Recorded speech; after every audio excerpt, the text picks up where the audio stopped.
Hello, good evening, and welcome, ladies and gentlemen, to the season finale of the Skip Barber Community Trophy Season 5, as brought to you on the premier sim racing platform available only on PC, known as iRacing, and proudly sponsored by both Musical Money Limited and also the Old Git Racing team. That's right, folks, after 11 incredible weeks of racing, with pairs of racing every weekend, we have made our way around the globe, from the United Kingdom to continental Europe to the United States of America, and finally to Australia, and we are here today for our final race weekend. It is, of course, rounds 23 and 24, and after today we'll be bringing the curtain down. And there's only one place we can bring a conclusion to what has been an incredibly close season of racing action. It is, of course, none other than the Mount Panorama circuit. Known also as Bathurst in reference to the local city, it is the circuit which is going to prove kingmaker for our champion, but it's also going to prove kingmaker for those who are brave enough to brave the mountain. A circuit spanning 3.86 miles in length, 23 corners across its tarmac, and one that arguably is one of the most unconventional street circuits out there, because look around the circuit, you'll see grass, you'll see trees, but also you'll see barriers that are always looming close. And as our drivers roar the way around here, they'll be roaring on roads which by day are used for local commuters to make their way from home to work and back, but by race day, here's a circuit that closes itself off. The businesses and the locals have to stay at home, and they're not allowed to come out. Instead, they get to have the spectacle of some incredible racing action. And that's exactly what you're going to see today as our Skippies make their way around the mountain.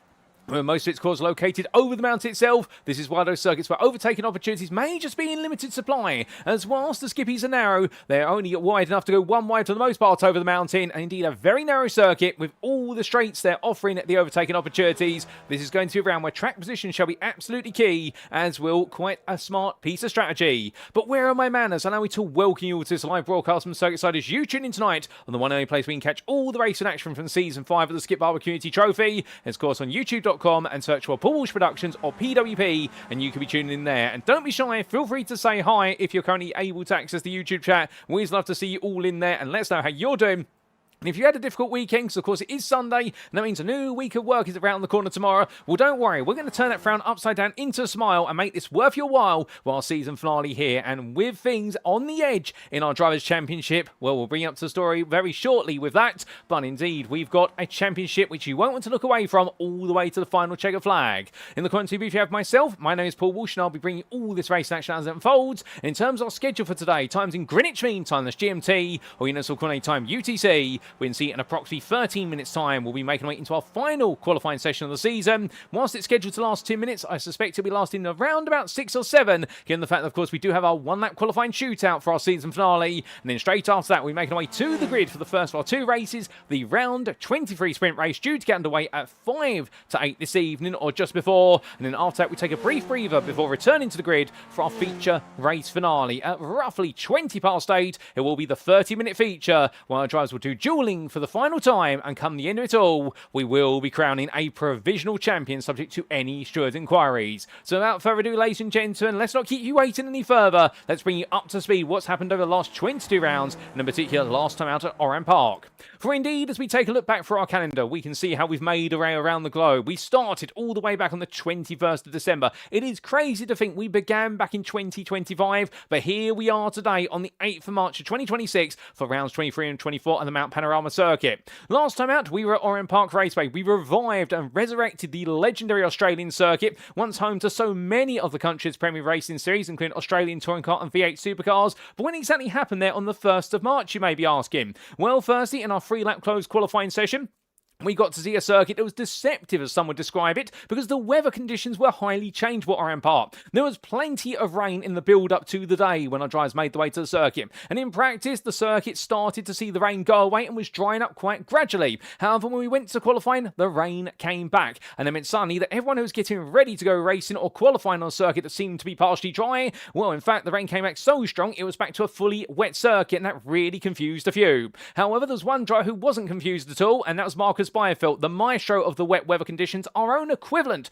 of Michael Schumacher or Lewis Hamilton in some respects with regards to being a rain master, and he took pole position by just shy of 2 tenths ahead of Adam Miles. However, when we did go green flag racing in the first race of the day in round 21, we got to see that Marcus Byfeldt was absolutely pushed every step of the way by Adam Miles and was able to hold on, taking victory by only 33 thousandths at the finish line, despite the fact Adam Miles was looking increasingly threatening over the course of the final few laps as he was really getting acclimatised conditions and had perhaps the most most epic power slide into turns 1 and 2 that you'll ever see at the Oran Park Raceway in a Skippy. You had to be there to see it. In the fact, it was unbelievable, but in the end, he wasn't quite able to find the win. So Adam Miles took second after missing out on pole position, and he did play it safe in qualifying. He put it down to that, but in the race, he definitely didn't play it safe at all as he chased down Byfeldt. And meanwhile, the man who finished in third was Bryan Kelly, who was very pleased with his 5th place in qualifying, back to his season best. And whilst the dry nature of the circuit in practice definitely threw him for a loop, he was not throwing us for a loop in the race when he absolutely did a brilliant battle with Daniel Otuga and took the final spot on the podium. So then we went to the feature race, and the rain stopped falling going into that race, and the circuit was gradually drying. But as the race went on, it started to dry quicker and quicker as the sun came out.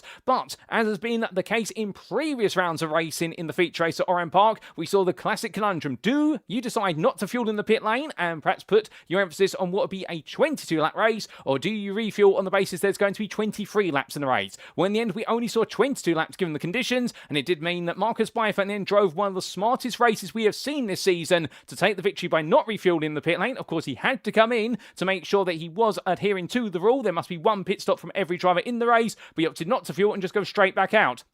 Meanwhile, by comparison, Adam Miles took second place, and a very quick start from 14th place, it must be said, but as he was shuffled around towards the bottom end of the top 15, he had to come into pits early to go for the undercut. It worked, but as he was closing down the gap to Marcus Byfeldt, he needed one more lap to get the job done, and the man who chased him around, George Mattock, who in the end returned to the podium for his first time since his return to racing the Skippies after a couple of years, his first podium of the season, and well, he absolutely loved the transition to the dry, as it felt so rewarding to push the car, in his own words in his post-round interview, and we were very excited for him. Could he have even taken the opportunity to take the victory if there was a 23rd lap? Well, that's the what-if question that will never quite go away. But here we are today then, the 8th of March 2026, the Mount Panorama circuit, and as we come into today, well, it's a one-lap shootout, as we see on the right-hand side of the calendar tower there, and well, everyone's now itching to go. But we need to get rid of the itch that we've got to scratch it off, because how exactly do the standings stand after 22 rounds of racing? More 2 drop score weekends applied. Here are the standings starting with the top 15. Adam Miles is the championship leader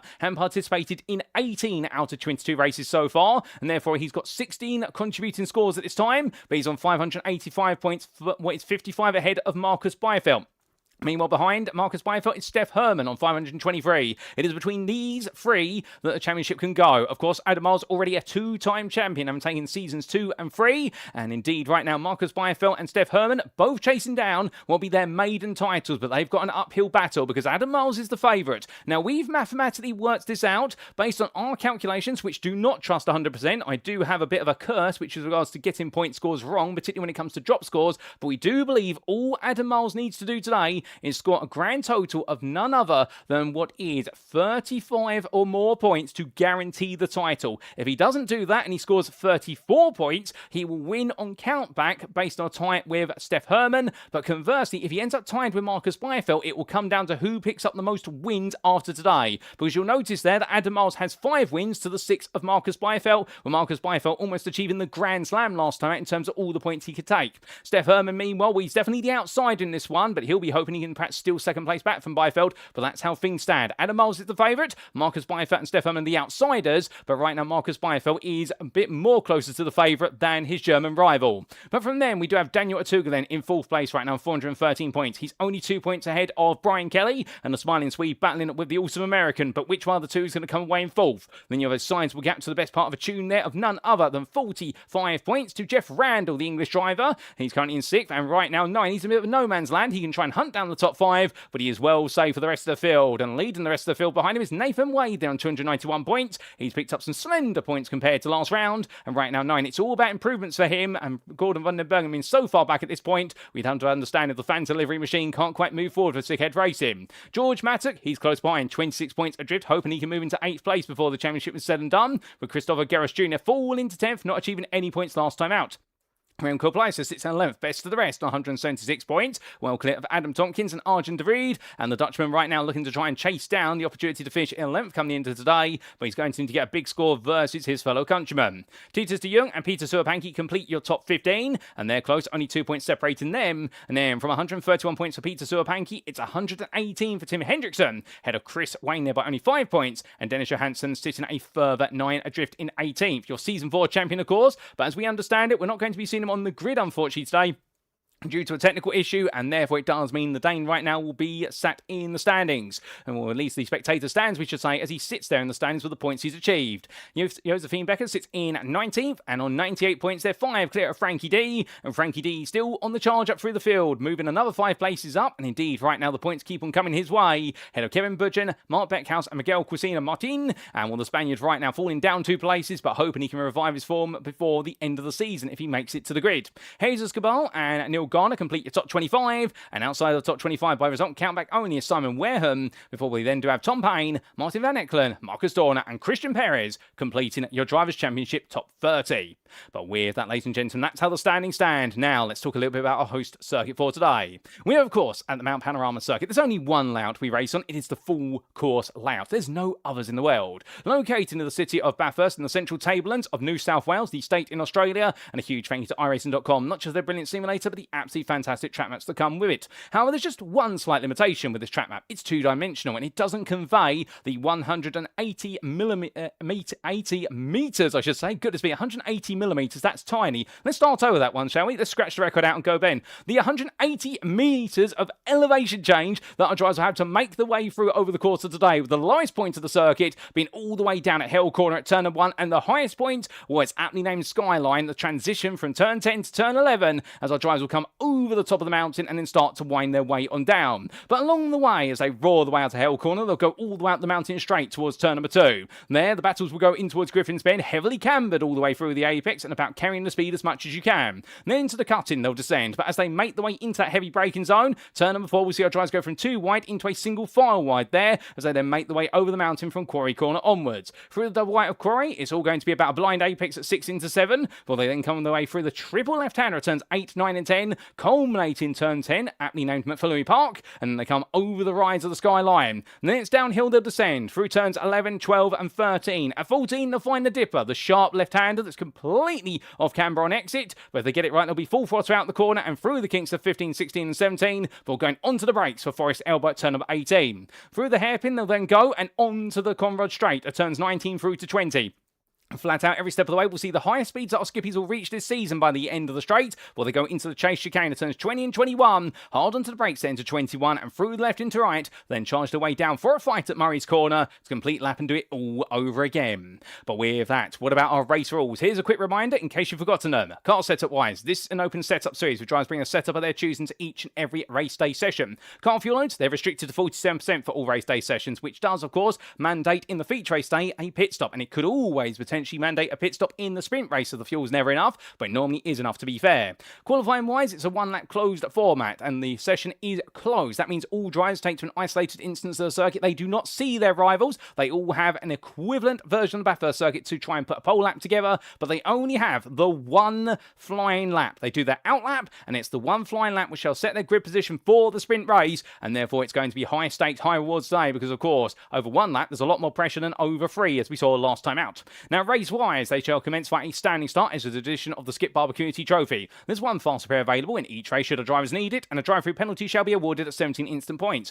Should they get to 21, they will be disqualified, but hopefully we don't see that. When we do make our way to the grid for the feature race, how do we set it? We set it based on the results of the sprint race, around 23, and as we go to the grid for round 24, the feature race, we will see the top 15 finishers of the sprint race inverted. So what that means in layman's terms, the winner of round number 23, they start in 15th place for round 24, and we continue that inversion all the way through to the 15th place finisher for round 23, and they will start on pole position for round number 24, the final race of the season. Those who finish 16th and downwards, you guessed it right, they start exactly where they finished in the preceding race. And there is one mandatory pit stop in the feature race in which drivers must refuel, but we're never expecting any tyre changes because these tyres on these Skippies, they can last an eternity. Without further ado, ladies and gentlemen, we've kept you waiting for an eternity to see some trackside action. Let's make our way to trackside then and see how our drivers are getting on here with only a minute 15 to go in this final practice warm-up session. There's Frankie D making his way into the pit lane, and the American driver right now 7th fastest out there. And we do have no penalties for our drivers today. Indeed, it is a clean slate for everybody, so we expect everyone can take parking qualifying if they choose to do so, and there are no penalties to be applied in any of our races. It's the perfect setup here for what will be an exciting evening of action. And well, as we do look to the YouTube chat there, we do say hello to none other than Said Ploeg or Ploeg Gamer 363, who says, I see slipstream battles are coming. And also we do say hello there to none other than Mysteria Anderson, or Mystery Anderson, I should say, who says, whoop whoop. And indeed, we're absolutely ready and itchy to go racing, ladies and gents. No doubt about it. I'm so glad to see so many of you here in the YouTube chat. And indeed, we're only 30 seconds away now. And Plug there, adding to the retelling, if you will, of me saying earlier about my challenges, shall we say, in calculated championship points when it comes to drop scores. But hopefully I don't get things wrong today. And I've done it in real life as well, ladies and gents, when I had to apologise to a few drivers in the past. But everyone has taken it on the chin, to be fair. And well, hopefully I'm sure our drivers here in the Skippies will take it on the chin as well. But the fastest driver in this practice session has been Adam Miles, the man who sits in the pit lane right now, 9, that a 3-time destiny awaits him. Without further ado, ladies and gentlemen, as practice is complete, who is going to be destined for pole position here at Mount Panorama? Well, it's time to find out, as it's time for the one-lap shootout.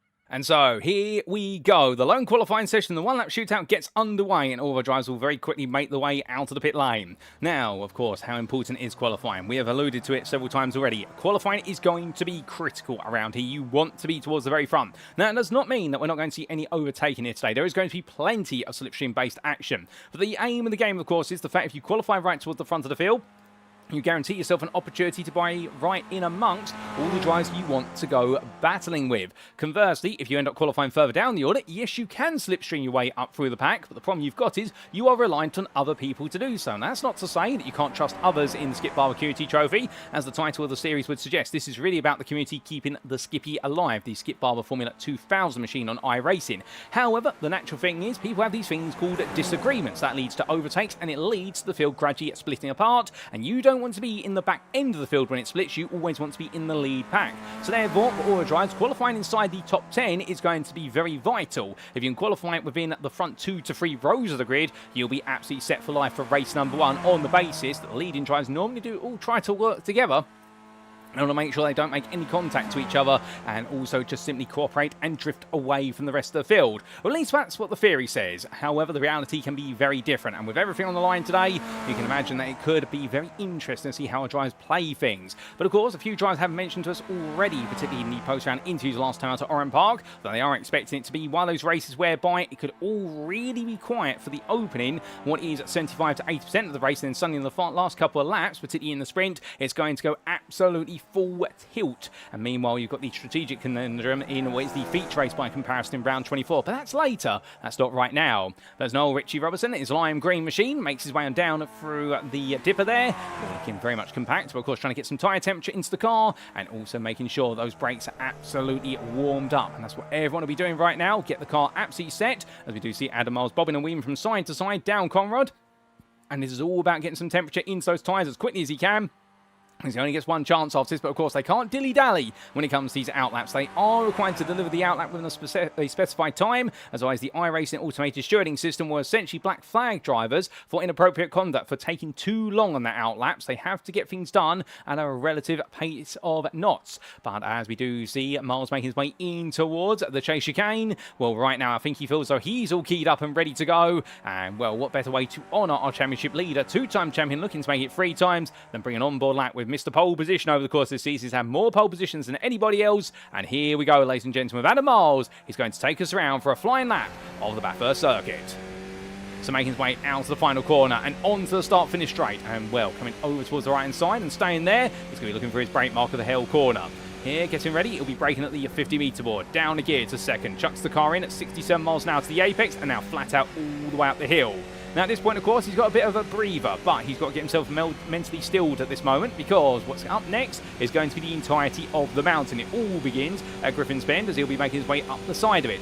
But up into 4th gear here, and now gradually ascending up through the gears to 5th, and well, maxing out every gear he can to make sure he's got all the power. Now looks to his left-hand side for his brake marker at the 50-metre board. He comes down 2 gears to 3rd, brings the car nice and tight in, and then back on the throttle immediately, open up the steering as well, and now heading in towards the cutting. Aptly named because it will cut the field down, and coming in towards turn number 3 here, a rather tight line by comparison to what some drivers would do, but he lets the car drift out wide, uses the runoff area on the right-hand side to open up the corner. Absolutely perfect. He makes one through, and now in towards Quarry Bender turns 5 and 6. Here lets the car roll out to left and opens up the next right-hander, but you'll see here it's a right into left, completely unsighted until he clears that apex. Now into the triple left turns 8, 9 and 10. Through turn number 8, it's going to be all about full throttle. Here through turn number 9, well, making sure he nails that line. He can stay full throttle. Some may not get it right and have to lift off. Vincent McFinley Park here. Small lift and coast in 4th gear. Apex over 104 miles an hour. You don't want to take too much apex curb, otherwise it will propel the car outwards. Now over Skyline, down the hill he goes here. Off the throttle, tap the brakes, get the car settled down, fight him the steering wheel as he drops his way in towards the dip. And nice and close to the wall. They're so dangerously close. And now going out towards turns 16, then 17. And here in towards the right hand, you're essentially braking. As soon as you clear the apex, you've got to go on the brakes, because down here into Forest Elbow, keep it nice and tight to the wall, get the car to scoot round, and now full throttle all the way. It's been an absolutely buttery smooth lap from Adam Miles, and now through the kink of 19, he'll be flat out all the way down towards turn number 21. Again, a breather. He's absolutely nailed the mountain there. Has he pushed it to the maximum? I suspect he's perhaps held off just a tiny bit to make sure that he's not going to hit a wall, and hitting any wall over there is going to be absolute nightmare fuel. But getting ready to come down in towards what will be the right-hander, turn number 20 and then 21. Well, it's now all about the braking zone. He looks to his right for his brake marker, braking at the 100-metre board all the way down to 3rd gear. Chuck the car in, mount the apex to turn 21. A bit too high in the apex, perhaps some would say. Pulls a bit of understeer there, but still glues it back together. And now coming in towards the final corner of what will be Murray's corner to complete the lap. Looking to his right-hand side there, braking at the 100-metre board that's up on the barrier. And coming on through in 2nd gear. Well, that is a lap of Bathurst by Adam Miles, but how quick was that lap? It is going to be provisional power, 2:31.126. Can anybody get close to it? Well, we'll have to wait and see, as Arjun DeVries is currently 2nd fastest on what is 7 tenths behind almost. And with driver still coming in, George Mattock, meanwhile. Well, he goes 2nd, his best qualifying points of the season so far, on a 2-minute 31.754. As we all know, Richie Robertson has gone 17th and parks up. We've still got a few drivers out there, including Steff Herrmann right now, but with time running out, he's not going to get a valid lap in. And with that, that is going to be qualifying complete, ladies and gentlemen, because unless anybody else is about to squeeze a lap in, I don't think so. Well, it is going to be Adam Miles taking pole position,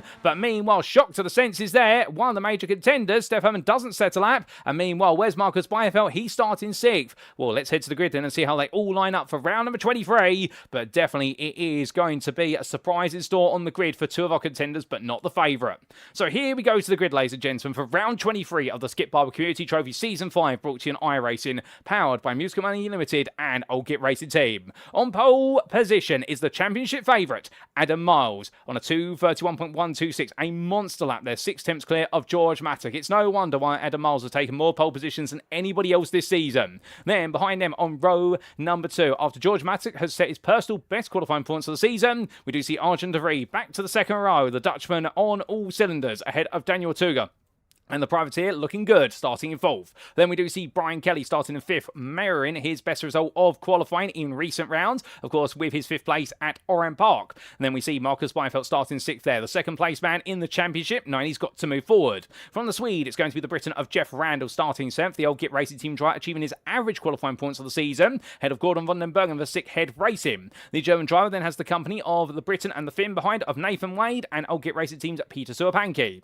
That's your top 10. In a length, it's going to be Chris Wade there for the Old Git Racing Team, ahead of David Elliott with one of his best qualifying points of the season, starting 12th. Behind the Irishman, it's going to be Jesus Cabal 13th, ahead of Frankie D 14th. Then Simon Wareham completes your top 15, just ahead of Marcel de Hint.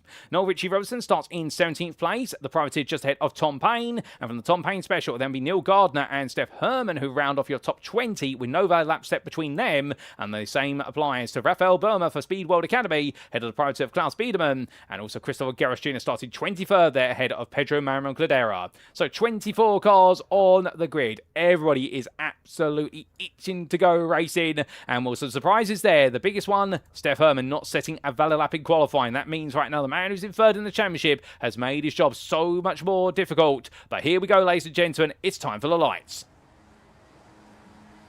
And as the revs rise, it's 1, it's 2, it's 3, it's 4, it's 5 lights.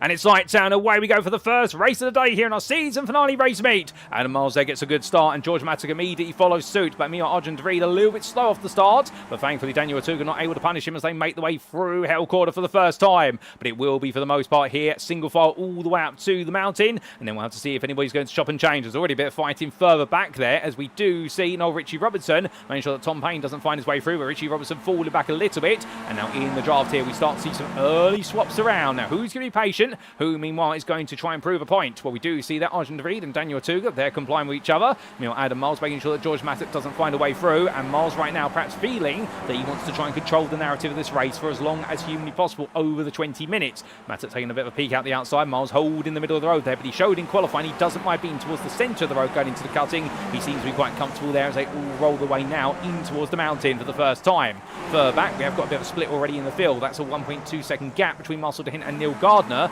Neil Gardner right now hasn't got clear. We've had an instant for Noel Ritchie Robinson, we should point out. We haven't quite seen what's happened, and sadly Rafael Boehmer's car has not made it onto the grid due to technical issues that are ongoing, and therefore it does mean that Boehmer right now having to watch this race as we mentioned earlier. But all he tries together, and Gerrits Jr. here caught up behind Steff Herrmann at the moment, and Herrmann 9, he's really got to overhaul this group. But your leader then as he comes out from Oran Park, there's Mattock, Otuga, de Vries behind Miles, and coming down now, well, everyone here, playing it smart, playing it safe. They have all been warned by the administration and the stewarding team that any major incidents over the mountain need to be very much respected here because it can cause a road blockage. And if so, we don't want to see all Skippies in bits. We want to see them all very much intact and alive. But coming down right now, well, nobody making any changes this time around, but we're getting very close to that exit wall. As Daniel Otuga, they're brushing it slightly. Some sparks flying off the side of the car. That's meanwhile everyone else just steering clear of the wall, at least for now. But I suspect that later on in the race, once those tyres are fully warmed up and the fuel's coming out of the car, there might be some even closer brush to the wall.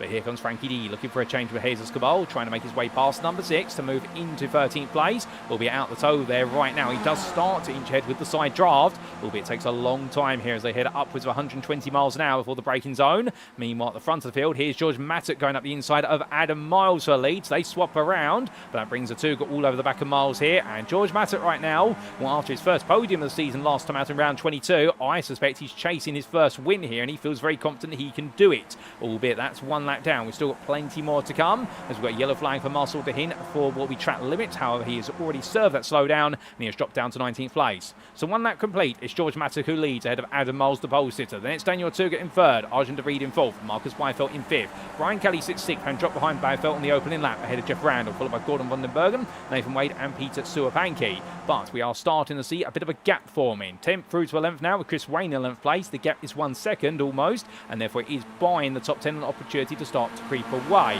But Mattock right now to the inside here, letting Miles go again, and now they're starting to work with each other. As Mattock just covers off the inside slightly there, I think saying to Daniel Otuga, look, don't go for it, let me just slot back into position, and then they all comply.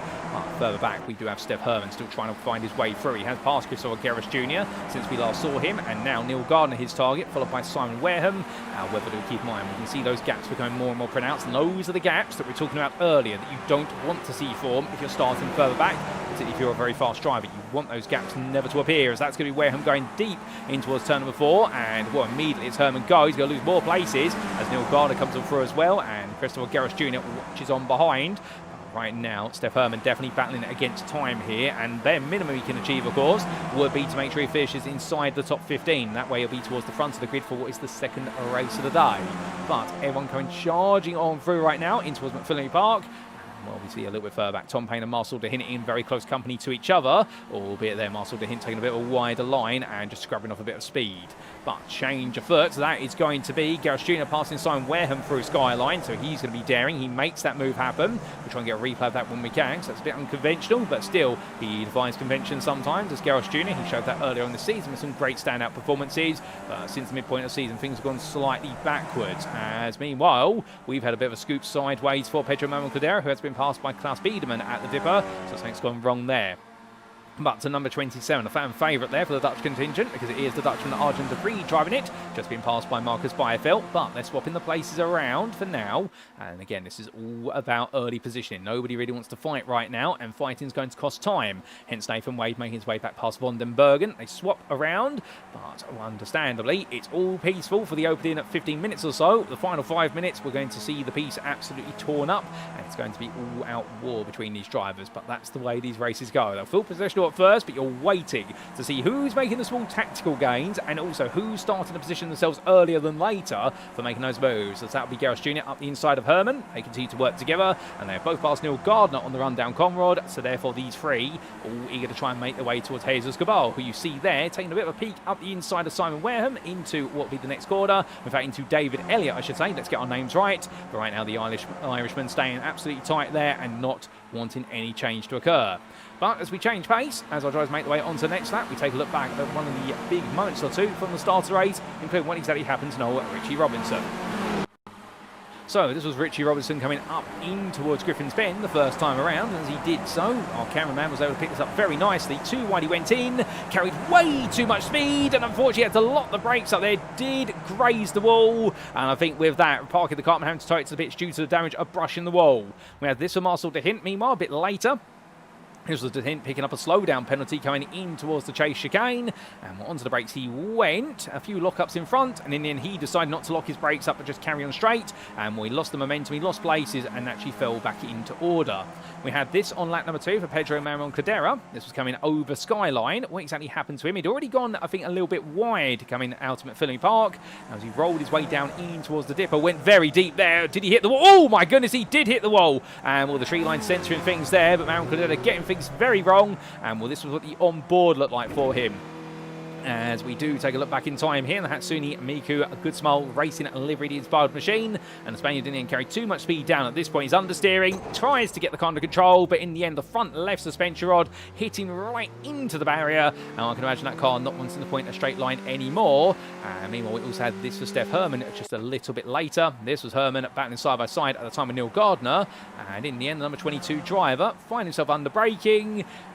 And, well, okay, a bit too much speed, but was able to hold on just about there as Neil Garner had to back off, and that's how not Klaus Biedermann, that was how Christopher Gerrits Jr. found his way on through. So a little bit there of a change around. Neil Garner, I think, will be a little bit annoyed that he was perhaps blocked slightly by Herrmann's rejoin, or was it a mistimed approach from Neil Garner? Well, we'll leave that up to you guys and girls at home. But back to your live race we come, and since we've left it, we've had some changes up front. Adam Miles is your leader. Well, indeed, he's been inside the top 2 so far, but George Mattock has been brought down the order. He's fallen back now into 4th place, and, well, understandably, it's going to be one of these situations whereby, for Adam Miles, he'll be hoping he's just able now to get them all to start to push and probe each other. But we see Nathan Wade there taking a little bit of a pull out of the line. And right now, the Conga line, definitely seeing Nathan Wade tuck his way back in. I think he was just seeing what he could do with Geoff Randall in front of him. Of course, all these drivers have known each other for years, having raced in this series. And many of the drivers you see here have been on the grid since Season 1 and racing regularly in the iRacing Skippy officials as well. And that's why they all know each other. They all know how they need to work together here. And right now, they're all teasing each other just a little bit as everyone wants to comply. But as Marcus Byfeldt here comes off racing line and goes defensive slightly with Mattock. Well, I think that's George Mattock trying to make his way back up the order. But that's going to see Daniel Otuga go quite deep. And, well, in fact, Marcus Byfeldt is going to have a really good run coming up in towards turn number 3. But it's not going to be enough there to outrun Daniel Otuga. And Mattock looking up the inside of Arjun de Vriend here. Things are getting a little bit intense already. We're not even halfway through the race. And Mattock right now, I think he feels he can win this race or at least take a podium. He's had one taste of the virtual champagne. He now wants another if he can. But too wide on through turn 6 and 7, and well, I can tell you one thing, ladies and gents, if you've got any questions about damage on these cars, should it go wrong, we promise you we are not running without damage on. You will see these cars fall to pieces. Oh my good lord, as that went very sideways there for Arjun de Vriend, and well, making my heart jump out of my mouth. I don't know about him in the cockpit of his car. That was almost around there coming through turn number 9 into 10, and these guys now, they're starting to drive a little bit more aggressive here. Things are starting not to look so peaceful and passive right now, but understandably they're all pushing each other along. Geoff Randall behind, well, he's still got Bryan Kelly to look at, and we're coming down the hill right now. Nobody wants to try and look up the inside of the minor lock up there for Arjun de Vriend, but he gets away with that there. He can just lift off the brakes slightly and reapply it. Now, the question that we do see there from Chloe Gamer in YouTube chat is, how did our driver of none other than Pedro Maron Cadera avoid having to tow his car back to the pit lane after that big hit? Well, the one thing about these cars is the fact they're not that durable. If you do hit square on it with the tyre flush to a barrier, you can get away with it, albeit with significant steering damage. So you will have sizable damage. However, because he hit it flush with the tyre, what was quite an obtuse angle, he may be able to carry on for the rest of the race, albeit when he is currently the best part of 36 seconds down the road, it's definitely not going to feel as though it's a car that's feeling comfortable for the rest of this race, and therefore it's going to be about survival. But as we do see our top 3 now starting to pull away together, Arjun de Vriend still has a very feisty George Mattock behind him, but to be fair, these two definitely locking horns, and we can see Geoff Randall there pulling off to the inside, trying to make sure he bleeds a little bit of speed down the start-finish straight. He wants to do nothing of the sort of battling with those guys. He wants them to work together. They all want right now, Arjun de Vriend and George Mattock, to put their little rivalry aside and make sure the top 3 don't break away, because otherwise we're going to see a top 3 pack disappear off into the distance, and then it's going to be pack of 4th all the way down to 10th. And then we've got the Frankie D Cabal, followed by Wayne pack there of 11th and 13th, with 12th in the middle of it. And we do have David Elliott only 1.7 seconds behind, as Frankie D and Jesus Cabal swap their places on around.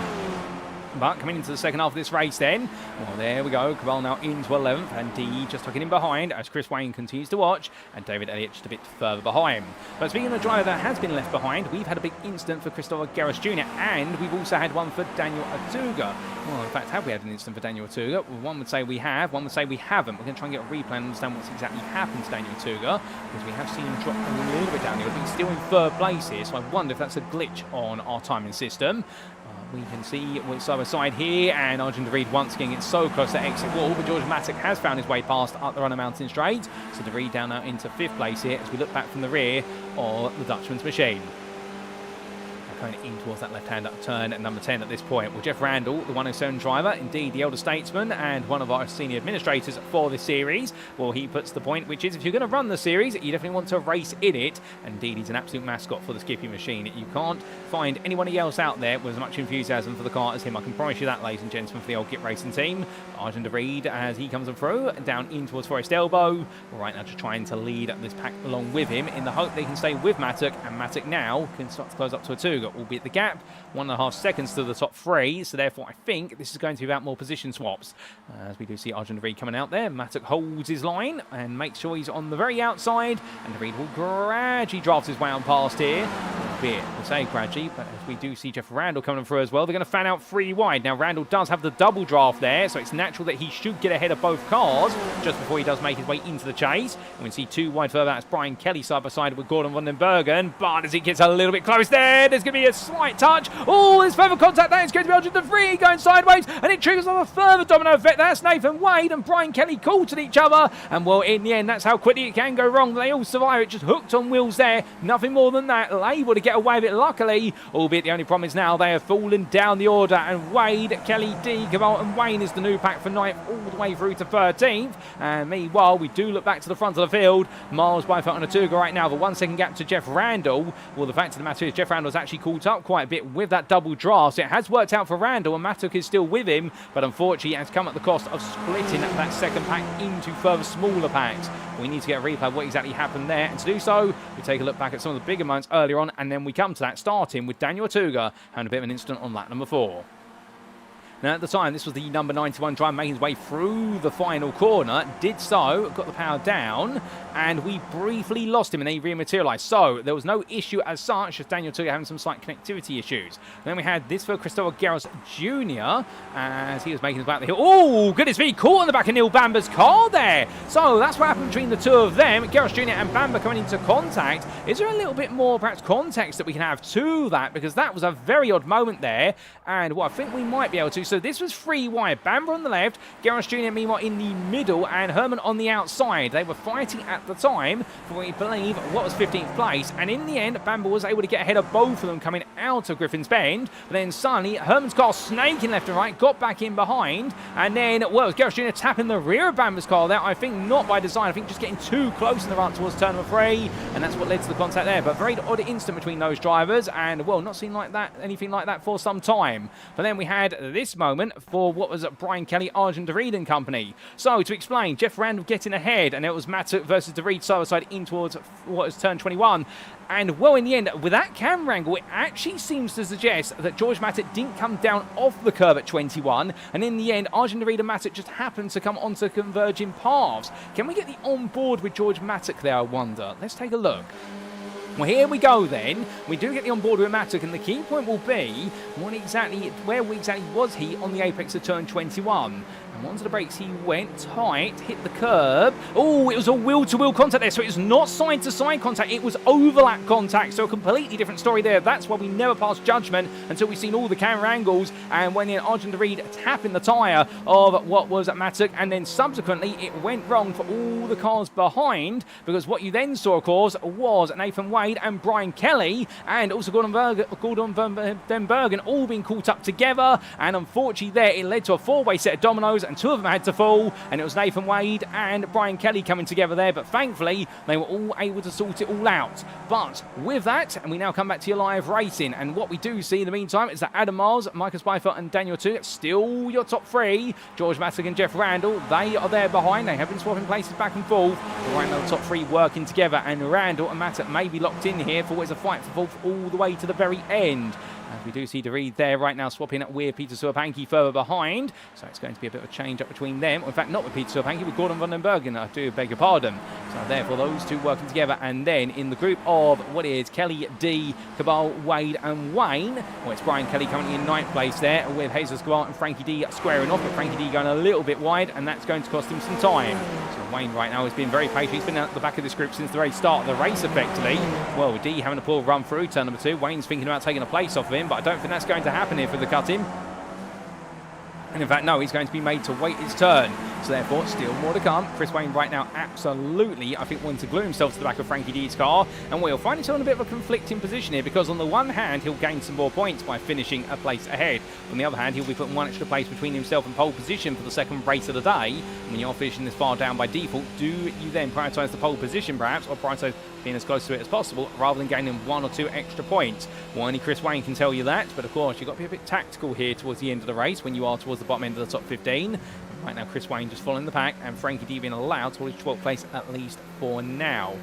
It's absolutely tantalising close here as we do ride on board with your number 69 driver, and indeed he's at the back of what is a pack of 5 cars here, so he's getting a huge draft and a lot of dirty air over the front end of the car. And these open wheel machines, they have nowhere near as much downforce as say a modern Formula 1 car or even an F4 by comparison. What little wings they do have at the front and rear, they do make a difference, and these cars incredibly lightweight.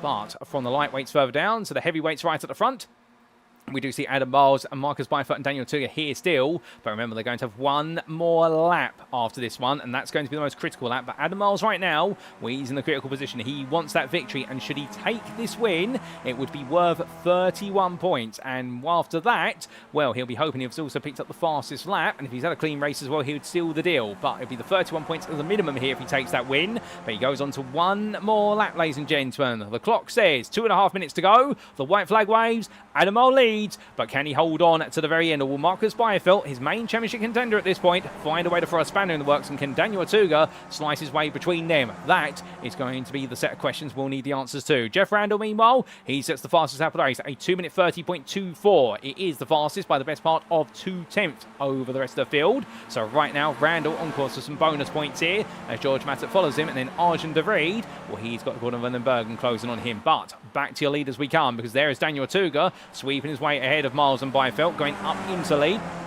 But right now for Griffin's Bend, that's not going to be as important or critical as it is going to be coming down Conrod. Meanwhile, 3 wide there, that's going to be Bryan Kelly, I think, parting the seas and performing the Moses manoeuvre there to move up into 9th ahead of Jesus Cabal and Nathan Wade, albeit by running a little bit wide there. Now he's going to have Jesus Cabal on his inside, albeit it will be to the outside that they'll go in towards turns 3 and 4. So therefore, Bryan Kelly right now holding the position he needs to hold on to, as we do see Chris Wayne and Frankie D exchanging glances at the very back of this group as they fight over 12th, and meanwhile 10th and 11th just stay in the wheel tracks of Bryan Kelly's 9th place car. But Wayne D there, side by side coming through turn 6 into 7. But they give each other space, so now they're going to go too wide over the mountain here. This is where it's going to get very scary, because now you do have to start lifting through these corners. And Wayne on the inside there. Frankie D tries to hold it, and just about misses the wall as he goes onto the exit curve of 9. And Chris Wayne does get ahead. Lovely move there from Chris Wayne, but great respect shown between both drivers. Both absolutely committed to the pit, and Frankie D in the end can't find his way through at Skyline. Meanwhile, back to the front, Otuga, Miles, Byfeldt, that's your top 3. Here they are on camera.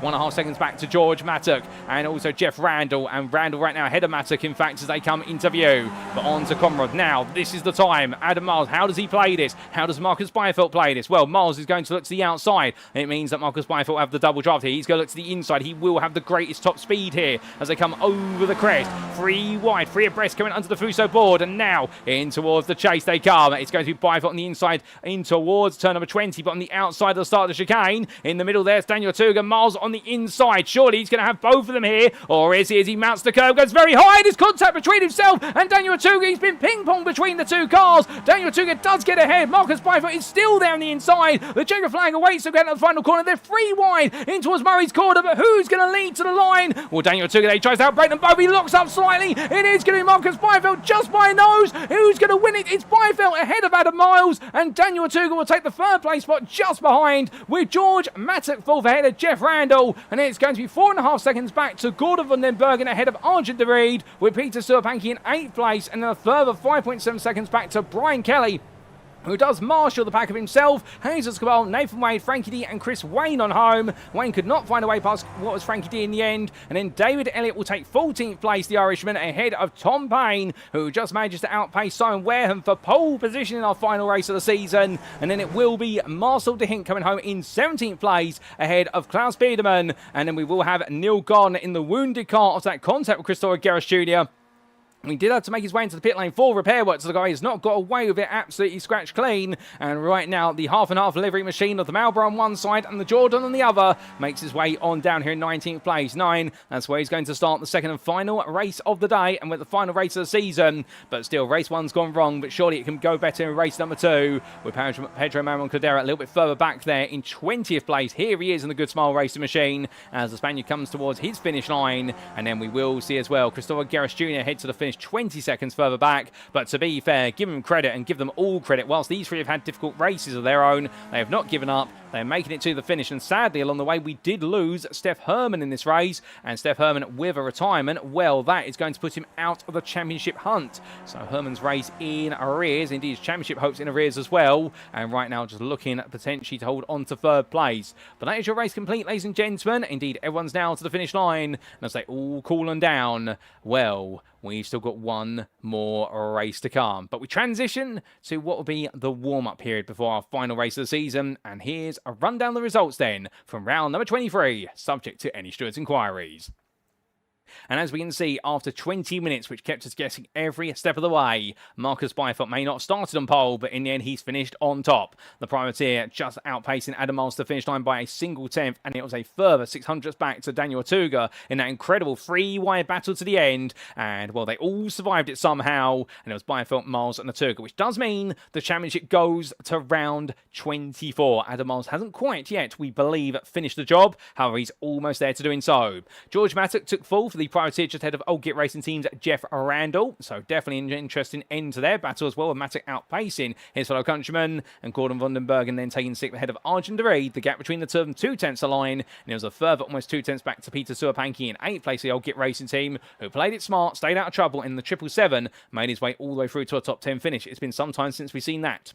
Bryan Kelly took 9th ahead of Jesus Cabal. That rounded off your top 10, and there was only a 13th back to Nathan Wade ahead of Frankie D, with Chris Wayne settling for 13th for the Old Git Racing Team. David Elliott took a comfortable 14th ahead of Tom Payne, who with that 15th place just there, Simon Wareham, will be your reverse grid pole sitter for the final race of the season. Simon Wareham, unfortunately, will take 16th from that race and start there in the final race, ahead of Marcel de Hint, with Klaus Biedermann, Neil Gardner and Pedro Manuel Cordera completing your top 20. Unfortunately, misfortune struck both Neil Gardner and Pedro Manuel Cordera, and the same could be said for none other than 21st place finisher Christopher Gerrits Jr. after that huge contact between himself and Neil Gardner. And then we did see Steff Herrmann take 22nd, 2 laps down as classified, and indeed he will take points in this race. He has classified within sufficient distance to the race winner, and sadly we did have retirements for Noel Ritchie Robinson with a non-finish and a non-start for Speed World Academy's Rafael Boma.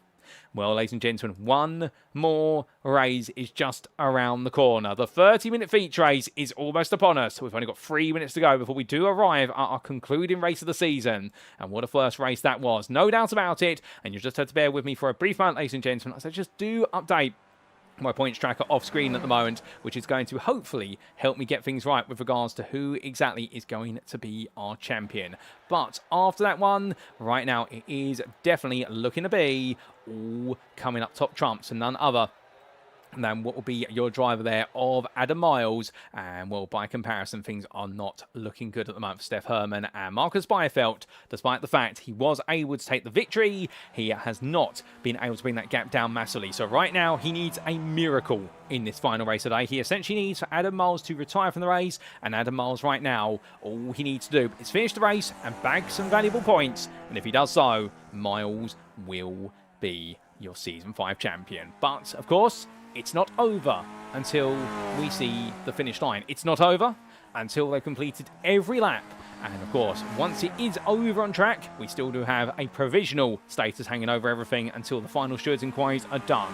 So therefore, hold on to your breath, ladies and gentlemen. If you haven't had a chance yet to go and get yourself some liquid refreshment or do what some of our drivers are potentially doing, which is getting out of the cars and going to the bathroom, go do it now. If you want to put some popcorn on and go get yourself some potato chips, and do anything you need to do, because in 1.5 minutes time we'll be heading to the grid for our final race of the season, and you won't want to be away from it, because there's no such thing as clipping here right now in the Skip Barber Community Trophy. Indeed, Formula 1 may have clipping. The only clipping we have here is with regards to clipping up clips of all the racing action, how great it is week to week and round to round. And as everyone gets themselves set for one final race, well, there's some scores to be settled in terms of who's going to finish where. Of course, we've got the championship question at the very top. We've also got the question who's going to be taking home the rest of the top 10. And also, we've just got the simple questions of can anybody spring some surprises, including none other than Tom Payne, in the fact he'll be starting right towards the front of the field for the final race of the season. Well, Bathurst has shown us one thing so far, which is you need to work together. But now, keep in mind, we will have, not being unfair to them, some slower drives towards the very front of the field, and do drives try to work with them to make things come home better together, or do they try to undercut? Do they try to outrun them as quickly as possible? Well, that and all that more is here to be found out. We're going to take a quick sip of water in the commentary booth in preparation for our final race.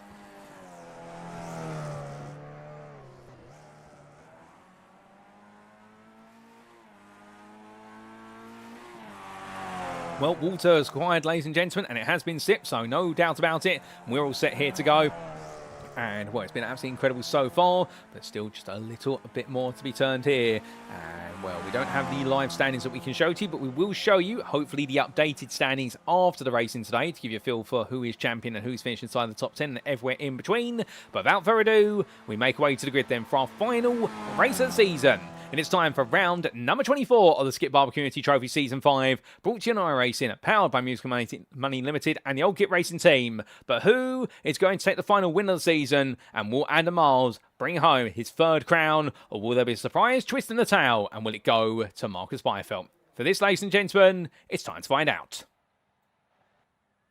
And so to the grid they go, and as they do, this helps them line up with the top 15 inversion. Tom Payne takes pole position for the final race of the season, the privateer ahead of his fellow privateer of David Elliott. On row number 2, it's Chris Wayne and Frankie D ahead of Nathan Wade and Jesus Cabal. Bryan Kelly starts in 7th ahead of Peter Suapanki, with Arjun De Vriend and Gordon van den Bergen completing your top 10.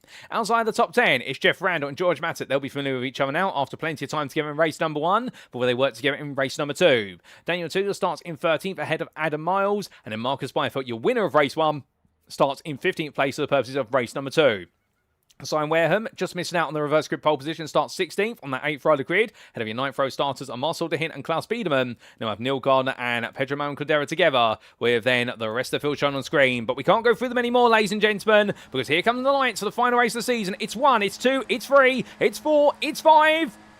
Firing lights, and away they go as Tom Payne looks to get a good start here, as does David Elliott. But as all the field immediately fans their way over to the racing line, where you can tell everyone's rehearsed this right now and knows that there's a long journey to go here at Mount Panorama, or Mount Wooloo as it's known in the local tribal dialect. But as all these drivers head up the mountain now for the first time, well, we can see right now this is definitely going to be an Aboriginal race in the fact they roar the way onwards, where it's going to be intense, it's going to be furious, and strategy is absolutely going to be key.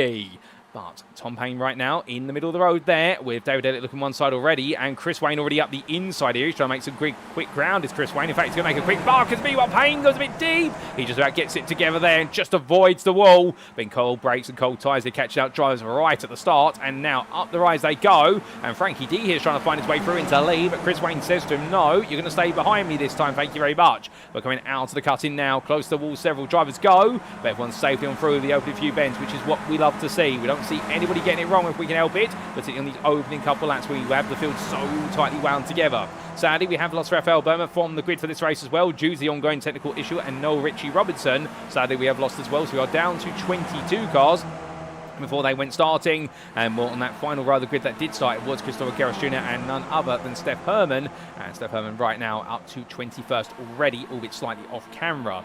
In fact, we can show you him on camera. There he is as he comes onwards. And right now the third place man in the championship, as he does notice a bit of change in front. Well, that was Klaus Biedermann letting Christopher Garris Jr. go, and he'll be hoping in fact that the coffee machine car will be able to let him go as well. In fact, the coffee bean machine car, I should say. And as right now, Klaus Biedermann definitely showing his love for coffee as always, but also showing his love for Skippies with the livery.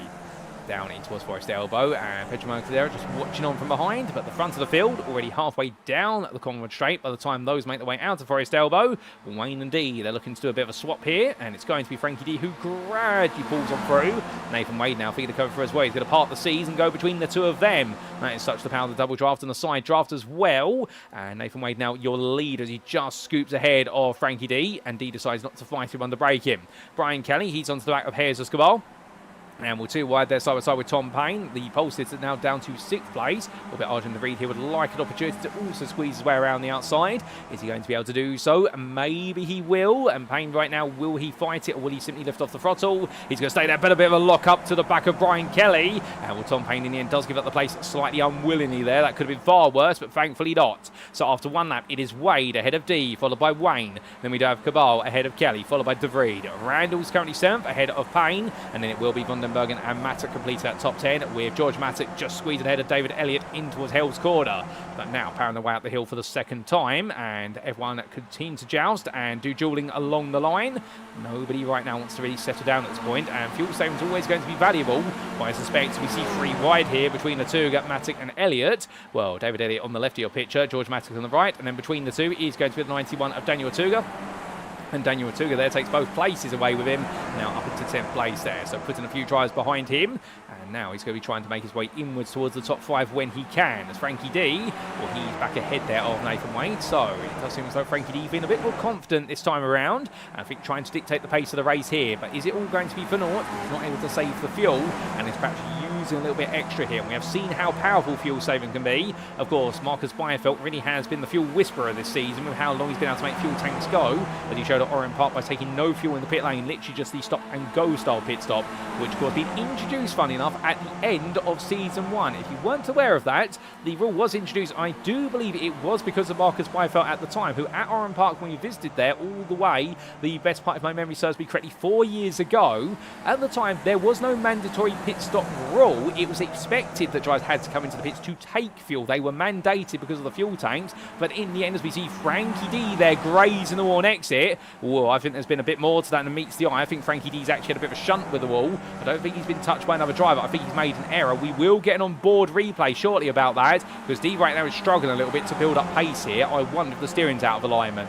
And if so, well, that's going to see him very quickly now fall down. He's got to try and keep it going. In fact, look at the front wheels there. They do not look entirely straight. They look slightly off-centre on the straightaway. I think Frankie D's had contact with the wall, and his steering right now is at an angle. He is shedding speed there by crabbing along, as it's known, which is essentially where the steering, when you try to point it straight, it's actually at an angle, and you have to have the steering wheel at an angle to get the car to go straight. So he's losing place here, and Frankie D's going to have to come in soon. Oh, that goes wrong there. Tom Payne being caught up in contact with the car behind Frankie D. I could see who it was, but Frankie D pulls off onto the grass there, and right now, car definitely, in fact, the car's smoking there for Frankie D. I think he's blown the engine as well, so things have gone from good to bad to worse. In fact, that might not be smoke, that might just be gravel dust going up there, although it did look black at first, to be fair. That's why we thought it might have been a blown engine. But meanwhile, we will come back to that as Jesus Cabal now leads, and Nathan Wade picks up the slack behind him. And what we were saying only moments ago, it was Marcus Byfeldt who led to the introduction of the mandatory pit stop rule, because he did go for the nose stop at Oran Park, and at the time, it was decided in honour of the fact that he'd been able to do it.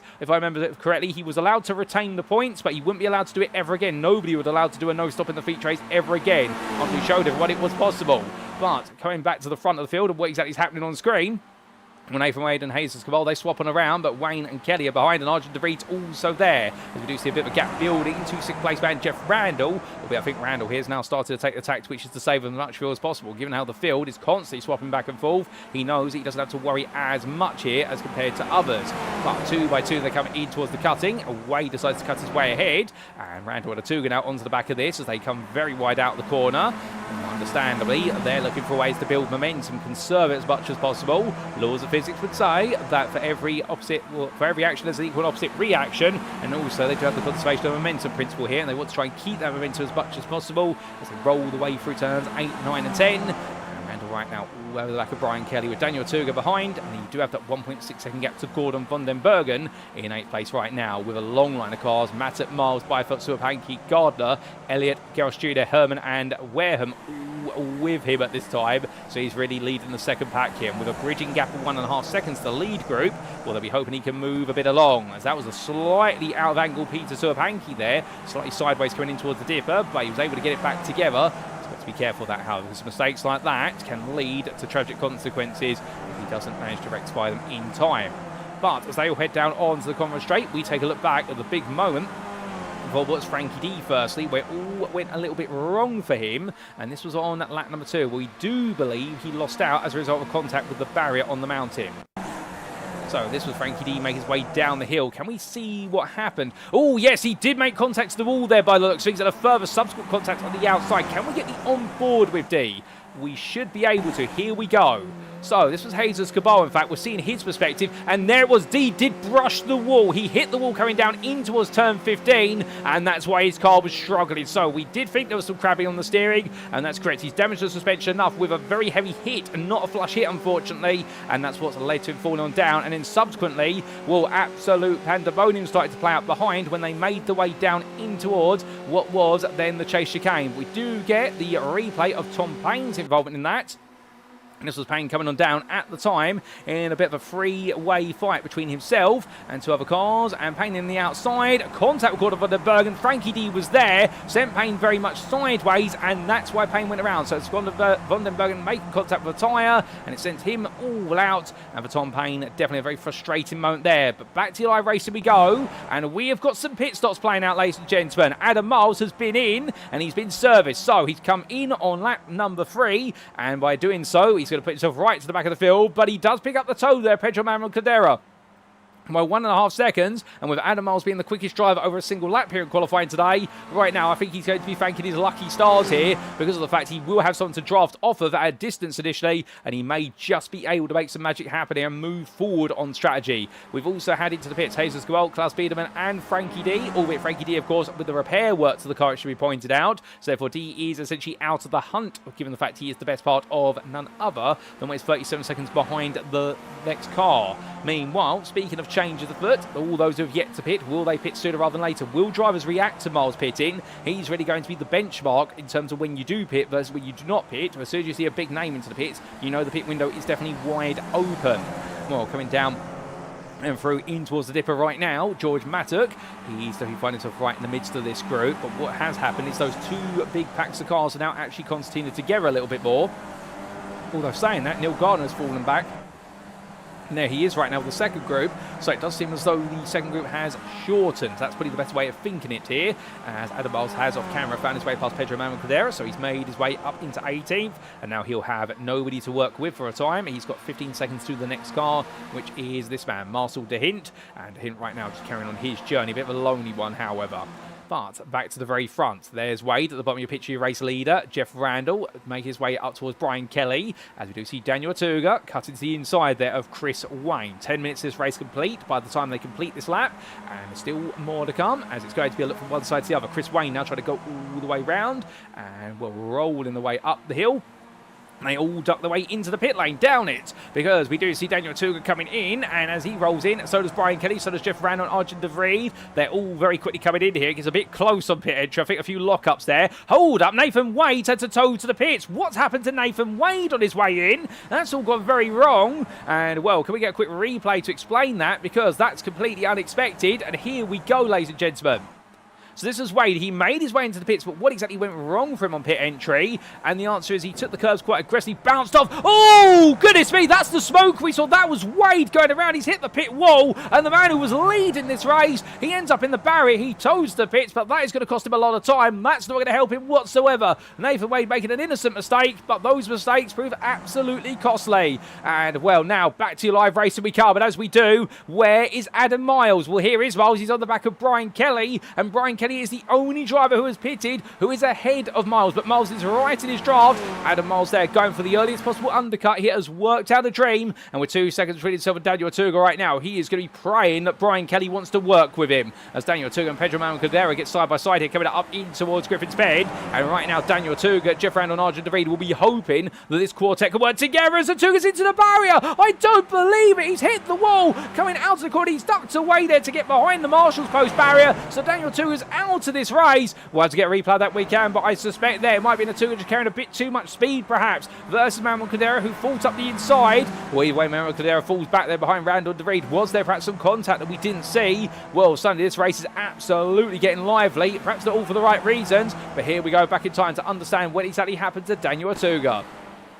So into the corner they went, too wide. Was there contact? No, Otuga just carried too much speed. He clipped the barrier, and after that, it was over. So for Daniel Otuga, an innocent mistake, and a man who has proven to be infallible this season. When he's been on form, he's been an absolute monster, but unfortunately, it's not worked out here today. But back to the lead group. Van den Bergen still ahead of George Mattock, at least for now, as they cover down. And these two, side by side. In fact, Mattock now will get ahead of him at the end of the drafting zone. And we do have Chris Wayne there, thinking about trying to make his way in, but instead opting to save the fuel. So Wayne right now knowing the writings of the wall, and he needs to save all the fuel he can here if he wants to make sure he's ahead of this group and back with the lead group that's going to form gradually. Of course, the lead pair at the moment is Miles and Kelly on strategy.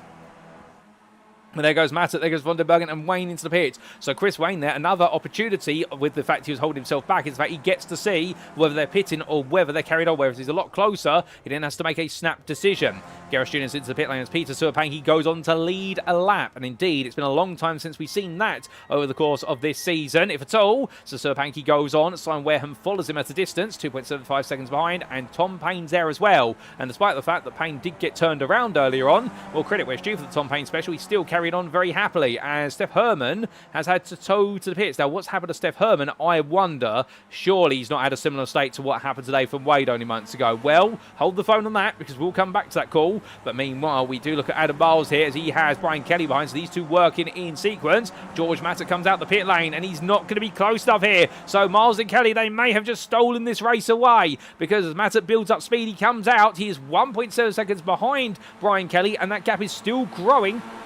As a result of the speed differential, as they make their way out the mountain straight here, by the time they get to Griffin's Bend, we suspect it is going to be about 2 seconds the gap. And well, now all Miles and Kelly need to do is add another half a second onto that gap, and they will be safe if they can maintain it. So George Mattock right now, Arjun DeVries, Geoff Randall, Chris Wayne behind. He's ready, got all the pressure he needs to work with the drivers behind him and push as hard as he can to make sure the top two in front do not escape. If they do, then we are really down to a 2-horse race to the finish here over the remaining 14 or so minutes come the end of this lap.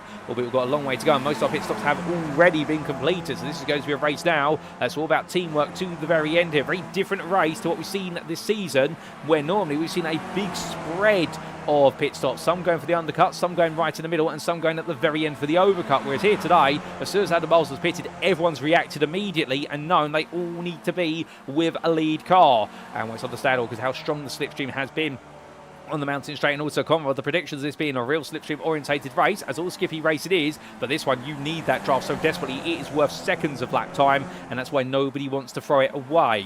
But meanwhile, Peter Suapanki leading comfortably by 3.7 seconds, and I think he's just enjoying the sensation of putting a lap on the board, which has his name to it, with Simon Wareham meanwhile bringing Tom Payne along for the ride, and these two swapping on around here, looking to work together a little bit. And to be fair, they've been around each other for pretty much the entirety of today in the races, and they've also been working together over the course of the season. season. They have been very acquainted with each other. Right now, it just goes to show you that every driver out there has a bit of a stardom to them, and these two definitely familiar with their battling. Arjun de Reed, side by side there with George Mattock, scoops one through. Geoff Randall propels himself out with the double draft and the side draft with it, as Peter Serpanki comes into the pit lane looking out my commentary booth window, and Payne and Wareham with him.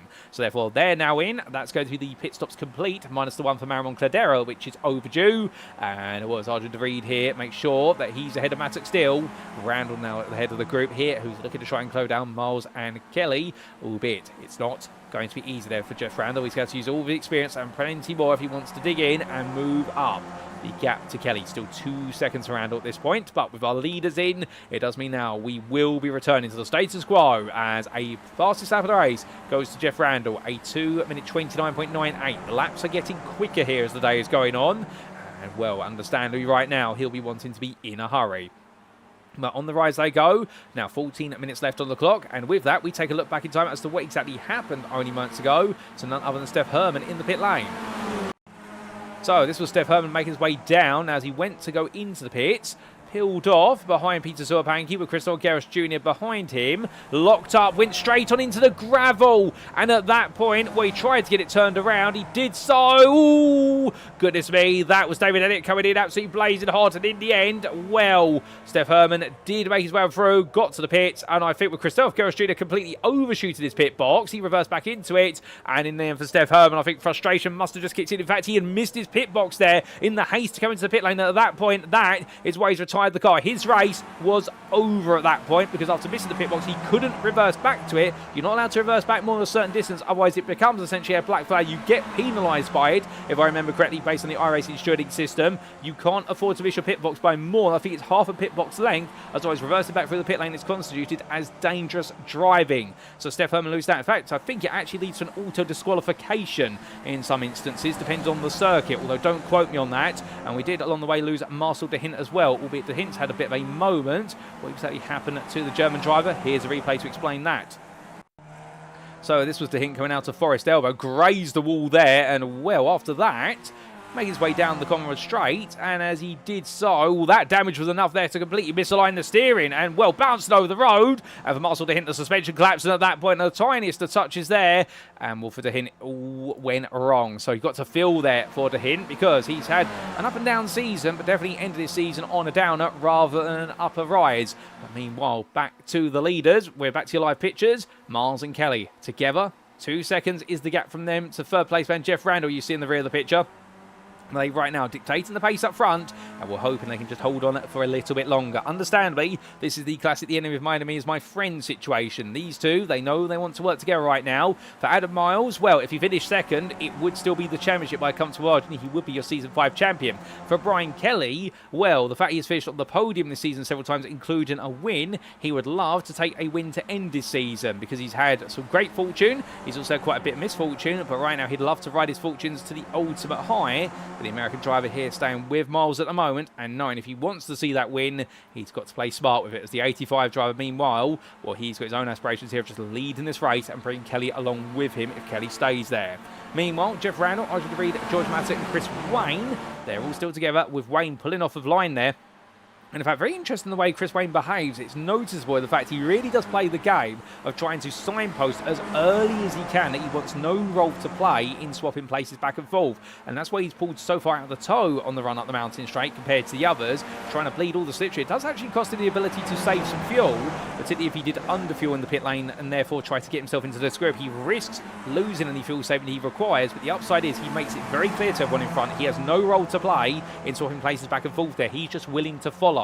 Albeit Gordon van der Bergen 9 tenths behind, inching a little bit close there in the Sickhead Racing at number 90. Or in fact, the number 50 there, if I could read numbers. And going through turn 8, Rainer van der Bergen would love to get closer and become a player in that group. However, it's going to be easier said than done when he's battling against what is a quadruple toe in front of him, and all those drivers, of course, will be picking up the toe of each other and gradually trying to escape him on the straights. Neil Garner, meanwhile, further back here, we're looking at Jesus Cabal, who's right behind him, and Marcus Byfeldt, who's also there. So that's the trio for 8th through to 10th, with a 3.6 second gap to Pedro and Cadera. And Cadera has yet to pit, as we understand it. So Cadera right now will be falling down the order at some point, and this is a glitch on our timing information that we do have here in the Conte booth, because as we've been informed, here Jet's coming to the pits. The man who started 20th will have to be relegated down the order, and with that pit stop, that is going to put him probably down into 17th place behind Klaus Biedermann. Oh no, he hits the wall at Forest Elbow, and Sonny for Manuel Caldera. That's going to be a car right now that might be struggling a little bit on the straight, and well, Garros Jr. meanwhile is going to be far back, not able to capitalise on this. Here is Christopher Garros Jr., but when he does, he'll be reading David Elliott, plus also Simon Ware and Tom Payne for the wide. Well, along for the ride, I should say. But we do have a meatball flag there for Pedro Bocadeira. So the man who was running comfortably in 11th place for a time now is going to have to come into the pits for repair work within the next 3 laps, ideally, because that car is not in a healthy state whatsoever. But we do see the swap around here. Garros Jr. and David Elliott. Elliott on the inside into 20. Now onto the brakes they go. Garros Jr. will take that place back with Simon Wareham watching on. He tries to squeeze his way in. Oh, a bit of a prang there to the rear of Simon Wareham's car by Tom Payne. Payne carrying a lot more momentum and hoping he would be able to maintain it through the corners, but then having to back off there. And I think Simon Wareham going too wide with David Elliott really was the cause for that worry for Tom Payne. I think he thought there was going to be plenty of momentum, but it wasn't quite there. But Manuel Caldera does make it into the pits. Car's going to be repaired, albeit that is going to be a bit of a longer pit stop there, and he'll drop all the way down. Back to the lead as we go then. Less than 10 minutes. Adam Miles and Bryan Kelly swap around again. Gap to Arjun de Vries, now 2 seconds once more. They are just maintaining that gap just enough at this time. And we can understand right now, De Vries and Randall, they are really doing everything they can. With George Matic there as well, the trio are throwing everything out this to try and catch up to that top two. They do not want them to have a 2-horse race to the very end. But it leads to a very interesting final lap situation for Miles and Kelly, because on the one hand, if you fight, you're going to bring that entire group in. If you fight over the mountain, you'll bring them in onto Conrad. Do you, in fact, just not fight each other until you get to the Conrad straight? That's going to be the discipline factor you have to go through. And if they can be that disciplined, well, it will be a rather quiet into the race. However, it will come down to literally the final 2 straights. And that could be very exciting for these two, albeit Arjun de Vries, Geoff Randall and George Matic. They're all in a bit of a temporary truce at the moment, but you'd understand if at some point they will be thinking to each other, right, well, the gloves now come off, and it is going to be Skippies go boxing at dawn here, or indeed at sunset, or it is the Bathurst circuit. But it's all down to these drivers as to when they exactly do start to look fighting each other versus trying to chase down those leaders. We're right on board here. We're your number 17 of George Matic, the man currently sat in 5th place. And he's definitely playing patient at the moment, but that patience will only last so long between them all. And, well, further back, Chris Wayne now 1.8 seconds behind. He has, in fact, lost out to them, as Simon Wareham has actually had to come into the pits due to, I believe, well, in fact, don't quote me on that. Please forgive me there. That is a bit of misinformation that we've received in the commentary booth. But meanwhile, as we do see Geoff Randall make his way on past, Arjun de Vries there, holding ground. And Matic, meanwhile, sneaks up the inside, takes a quite a high apex curve there. This is to swap the cars around. De Vries backs off entirely, and Matic here making sure to stay right within the wheel tracks of Geoff Randall, and they continue their collaboration. But from there, we look back to Chris Wayne here, and Wayne right now has Gordon van den Bergen ahead of him. In fact, van den Bergen has just found his way on past. Wayne has lost out quite a bit recently, and I wonder whether Chris Wayne, in fact, I know I did say earlier about the idea that he was running out of fuel saving opportunities. I wonder whether actually Chris Wayne does need to save some fuel, because looking at all of our pit stop timings, Chris Wayne had the shortest pit stop of everybody, excluding Marcus Byfeldt. Now, Marcus Byfeldt, the man who's 4.2 seconds behind, you would say is a bit of an anomaly here, because he does have this uncanny ability to save fuel where others cannot. But Chris Wayne right now, to be the shortest stopper, when he didn't have as much fuel saving as perhaps he would have liked to in the early stages, and also he's been playing quite and transparent with how he wants to run this race, I think there's something to be said that he needs to save some fuel to get himself to the end. So therefore, that might be why he's losing time and falling backwards. Meanwhile, Byfeldt Cabal swap placing around, as do Neil Gardner. So let's see, Neil Gardner up into 8th, Byfeldt to 9th, and Hazes Cabal to 10th. And it's the first 6 seconds back to Peter Suapanki, a very low in the 11th place at the moment. Indeed, 6.5 seconds clear of this man, Christopher Garros Jr., who goes at the inside of David Elliott, with Simon Wareham very much behind them there. And we see Tom Payne a further second behind. For these drivers, it is going to get a little bit more fighty now, as here comes David Elliott, trying to go around the outside of Garros Jr. in towards the cutting. With all that speed, unfortunately, there's not going to be a way to make that happen unless he tries to outbrake around the outside. But even though all the marbles on the outside of the road, that's going to cost him momentum, and Simon Wareham will be getting involved. But Tom Payne has also caught up to the back of this group as we ride aboard with the priority in number 88. And, well, the wonderful words inside the cockpit there, I think to remind himself every so often, send it or bend it. And the idea being that if he goes all in and gets the move done, great. But if it goes wrong, well, it's going to bend the front wing of the car. Coming in towards McPhillamy Park there, too wide for what will be the machinery of Gerrish Jr. and Elliott. Elliott in the end on the inside, Gerrish Jr. defends the outside, and Payne here looking around. Simon Wareham going down for his skyline, but he has to back off there. It's going to taper too much, and well, just backs off in the nick of time. I think if he'd gone any later, we could have seen him mount that curb, and he might have ejected the car to the barracks. It would have grounded the car out on the curb. It's quite a high curve going down through that sequence of bends. Payne right now, knowing where he can drive versus where he cannot. A bit of a lock up there from Elliott, but he just about avoids the barrier there, and they all carry on. But from there, we come back to your leaders. There they are, Bryan Kelly and Adam Miles doing the swap. 2 laps to go this time around. Meanwhile, Geoff Randall ahead of George Mattock. Gap to Miles now, 2.4 seconds. So Miles and Kelly have opened that gap up just a little bit more.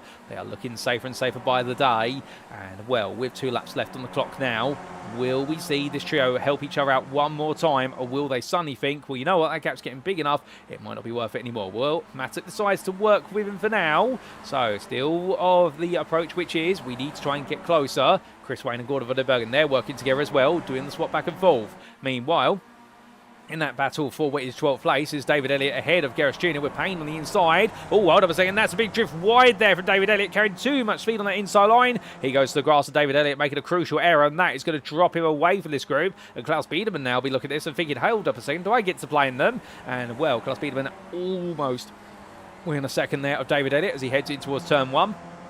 And the number 40 driver now, he'll be hoping he can push the car a little bit further. The gap between him and Elliott is slightly closer to the 1.5 second gap of Elliott to Wareham, so he will be getting a net gain in the slipstream here rather than net loss, which always does help out. But of course, David Elliott and Klaus Biedermann at this point much further back from that trio, and they'll be losing in total when you do have Payne and Wareham trying to use the draft of Gerrish Jr. together. But that's a look up the inside there from Tom Payne. Well, I think Payne right now, respect to the fact that given how far they are back from Peter Suapanki at 9 seconds, it is going to be a fight for 12th place, and that is all. But drives making the way up the hill in towards the left-hand turn at number 4. And from there, we come to Wayne. Well, in fact, not Chris Wayne. He's 4 seconds clear. We do come to Jesus Cabal, Marcus Byfeldt, and Neil Gardner. And well, Neil Gardner has fallen to the back of this group after a small off-track of the previous lap. But right now, still definitely with them as Jesus Cabal tries to keep Marcus Byfeldt at bay. But if things were to finish as they currently stand, Marcus Byfeldt with that 9th place added to his win in race number 1, it would mean he would be your runner-up in the championship, and Adam Miles currently looking to try and make it a win after his 2nd place in race 1. He would comfortably be a 3-time Skip Barber Community Trophy champion here, adding to his trophies from seasons 2 and 3. Season 1, of course, it was Nathan Wade. Season 4, it was none other than Dennis Johansson. But right now, Adam Miles only 1 lap away from seeing glory come his way. 2.5 seconds back, Geoff Randall with George Mattock and Arjun de Reed. And well, I think the writing is definitely now appearing more and more on the wall for these 3, which is, as much as they've tried to work together, they've just not been able to find a way to match the pace of Miles and Kelly. And well, Bryan Kelly has been absolutely private peaceful with regards to making sure that he has not at any point upset the progress of these 2. And well, he'll definitely, I think, be grateful for the fact that he was able to find a way to come out with Miles, despite Miles pitting a lap before him. But right now, Bryan Kelly has now this, and as the white flag comes out, well, now will they keep it like this for the remainder of the lap until they get to Conrod? I suspect so. Meanwhile, Randall, Mattock and de Reed, is this where they start to fight, or is this where they also pray that it's going to be a fight by the time they get towards the Conrod Straights? If so, well, they've got to be patient about it. We do see their Mattock bobbing and weaving a little bit on the exit of turn 1, so perhaps this is to try and throw off the toe slightly initially, so that way he closes up to Randall by the time he gets to Griffin's Bend. But Geoff Randall right now, he holds the inside line heading upwards, so I think he knows what's going on here. He's going to make sure that if George Mattock wants to move, he's going to go round. The fight begins as they roll the way onto the mountain, and behind them, we do see Gordon van der Bergen and Chris Wayne together. 3/10 is the gap, with Jesus Cabal only 100th ahead of Marcus Byfeldt, who tries to go for the switchback, but there's no way past. And Marcus Byfeldt and Neil Garner right now having to wait a little bit longer. But from them, Gerrish Jr. bringing the pair of Tom Payne and Simon Wareham along for the ride. David Elliott a bit too far back to get involved initially, but he has caught up, and Klaus Biedermann has been dropped. As we do have Frankie D into the pit lane, but too wide coming in towards Griffin's Bend. That's a wheel in there for Tom Payne. He's going to make Gerrish Jr. run a little bit wide, and Gerrish Jr. right now going defensive in towards the cutting. He will be safe on that move, as Simon Wareham and David Elliott will watch on and think, can they get involved? But from there, back to the leader, Adam Miles, 2 tenths ahead, coming from Finley Park versus Bryan Kelly. Gap to Randall, 3 seconds. So these two definitely very comfortable. Frankie D in the pit lane is being serviced at the moment. I believe it might be a quick splash and dash for Frankie D, and indeed it has been. So if we didn't have enough fuel to get in, he's had to go into the pits one more time. Bit unfortunate there, but he will see the finish line. Meanwhile, Miles and Kelly. Here we go then, out to Forest Elbow, and right now, for Adam Miles, can he make it a 6th win of the season? He won't be able to match the record set by Marcus Byfeldt for this season, which will be a grand total of 7 if my numbers are correct. But here comes Bryan Kelly trying to draft his way past it initially. Now, has he gone too soon for this? Should he have waited a bit longer? Because they go side by side. Miles will now fall behind a little bit, but understandably, Miles will now pick up the draft and also the side toe as he comes in towards the chase chicane. 2 wide they come in, and therefore they're going to be absolutely even, but Miles on the inside here. Kelly's going to try and hold it all the way round. Squeeze to the apex there is Miles, but in turn he squeezes Kelly back. They overlap wheels. They come down towards the final corner. Side to side, wheel to wheel here as they get ready to go onto the brakes. And for Adam Miles, either way this goes, it's going to be glory coming his way. But can he make it one last win? Yes, he can as he goes up the inside. He gets the run in towards Murray's Bend. And for Adam Miles, it's a win. And with it is your 3-time champion here provisionally by taking the Season 5 title ahead of Bryan Kelly.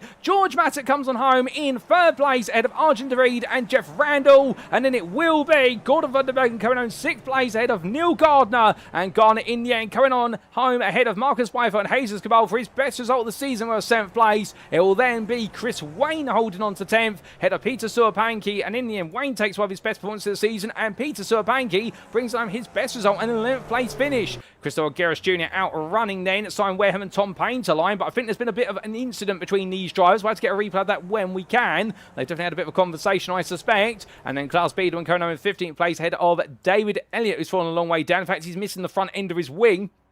Or the front of his car, we should say. So therefore, something's definitely been happening. And Nathan Wade, meanwhile, well, after it all went wrong on pit entry, he decides to say hello to the Wolves of Bathurst one last time with 17th, head of Pedro Marion Cadera, who sadly did have to take that late pit stop. And with that contact with the barrier, it relegated him to an 18th place finish. But Frankie D comes to the finish as well, albeit with that splash and dash. There's going to be a bit of time before Frankie D arrives at his final destination. But let's see him to the finish line, ladies and gentlemen. He deserves it. And indeed, all the drivers who've been able to make it to the finish today in both races, they all deserve a round of applause. No matter how bad the day has gone, was to finish the race is the most important thing, even if you're in last place, because even then you're a winner in your own right. But D decides he shortens the run to the finish by coming into the pit lane there, but he will remain in 19th place, even if he is demoted a lap back by the iRacing system, and therefore Frankie D, 19th, last of your lead lap finishers. And sadly, along the way we lost Marcel de Hint, Steff Herrmann and Daniel Otuga. But as just before we get ready to go to results, we need to take a look back at what exactly happened to David Elliott. Now, at the time, this was David Elliott battling side by side with Simon Wareham, with Tom Payne trying to thread the needle here. And well, 3 wide they went. Oh, good, it's been the tiniest of touches there. And that's what sent David Elliott to the barrier. And that's very unfortunate. Well, 3 wide in towards the chase was always going to be a bit of a scary concept. But in the end, David Elliott unfortunately loses out. This is what it looked like on board from David Elliott's perspective. And well, here initially, you'll see he's going to fan out to the right when Tom Payne does get the overspeed. And Wareham gave him the space. And in a tiny touch there to the side pod of what was Payne's car, and David Elliott in the end unfortunately ricocheting to the barrier.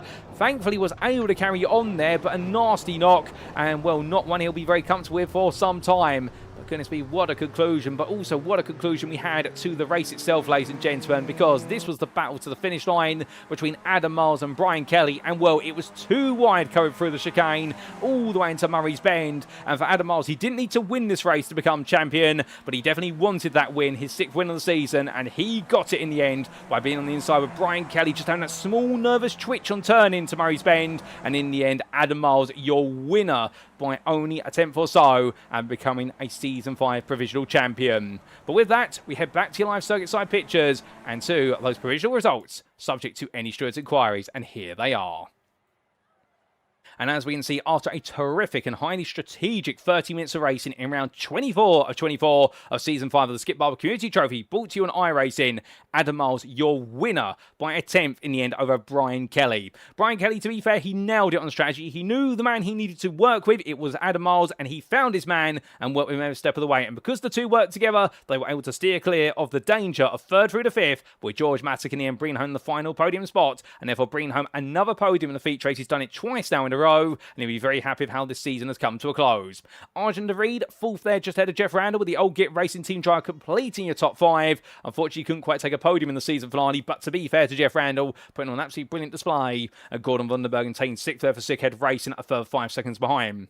He was comfortably clear of Neil Gardner at the finish, with Gardner holding off Marcus Byfeldt and Jesus Cabal, and it was Chris Wayne at 10th there for the Old Git Racing Team, just ahead of his teammate Peter Suapanki, with both enjoying a good return to the top 15, and in particular Peter Suapanki enjoying leading his first laps in some time. Christopher Garris Jr. in 12th there, the priority just ahead was Simon Wareham at the finish line, with Klaus Biedermann and David Elliott completing the top 15.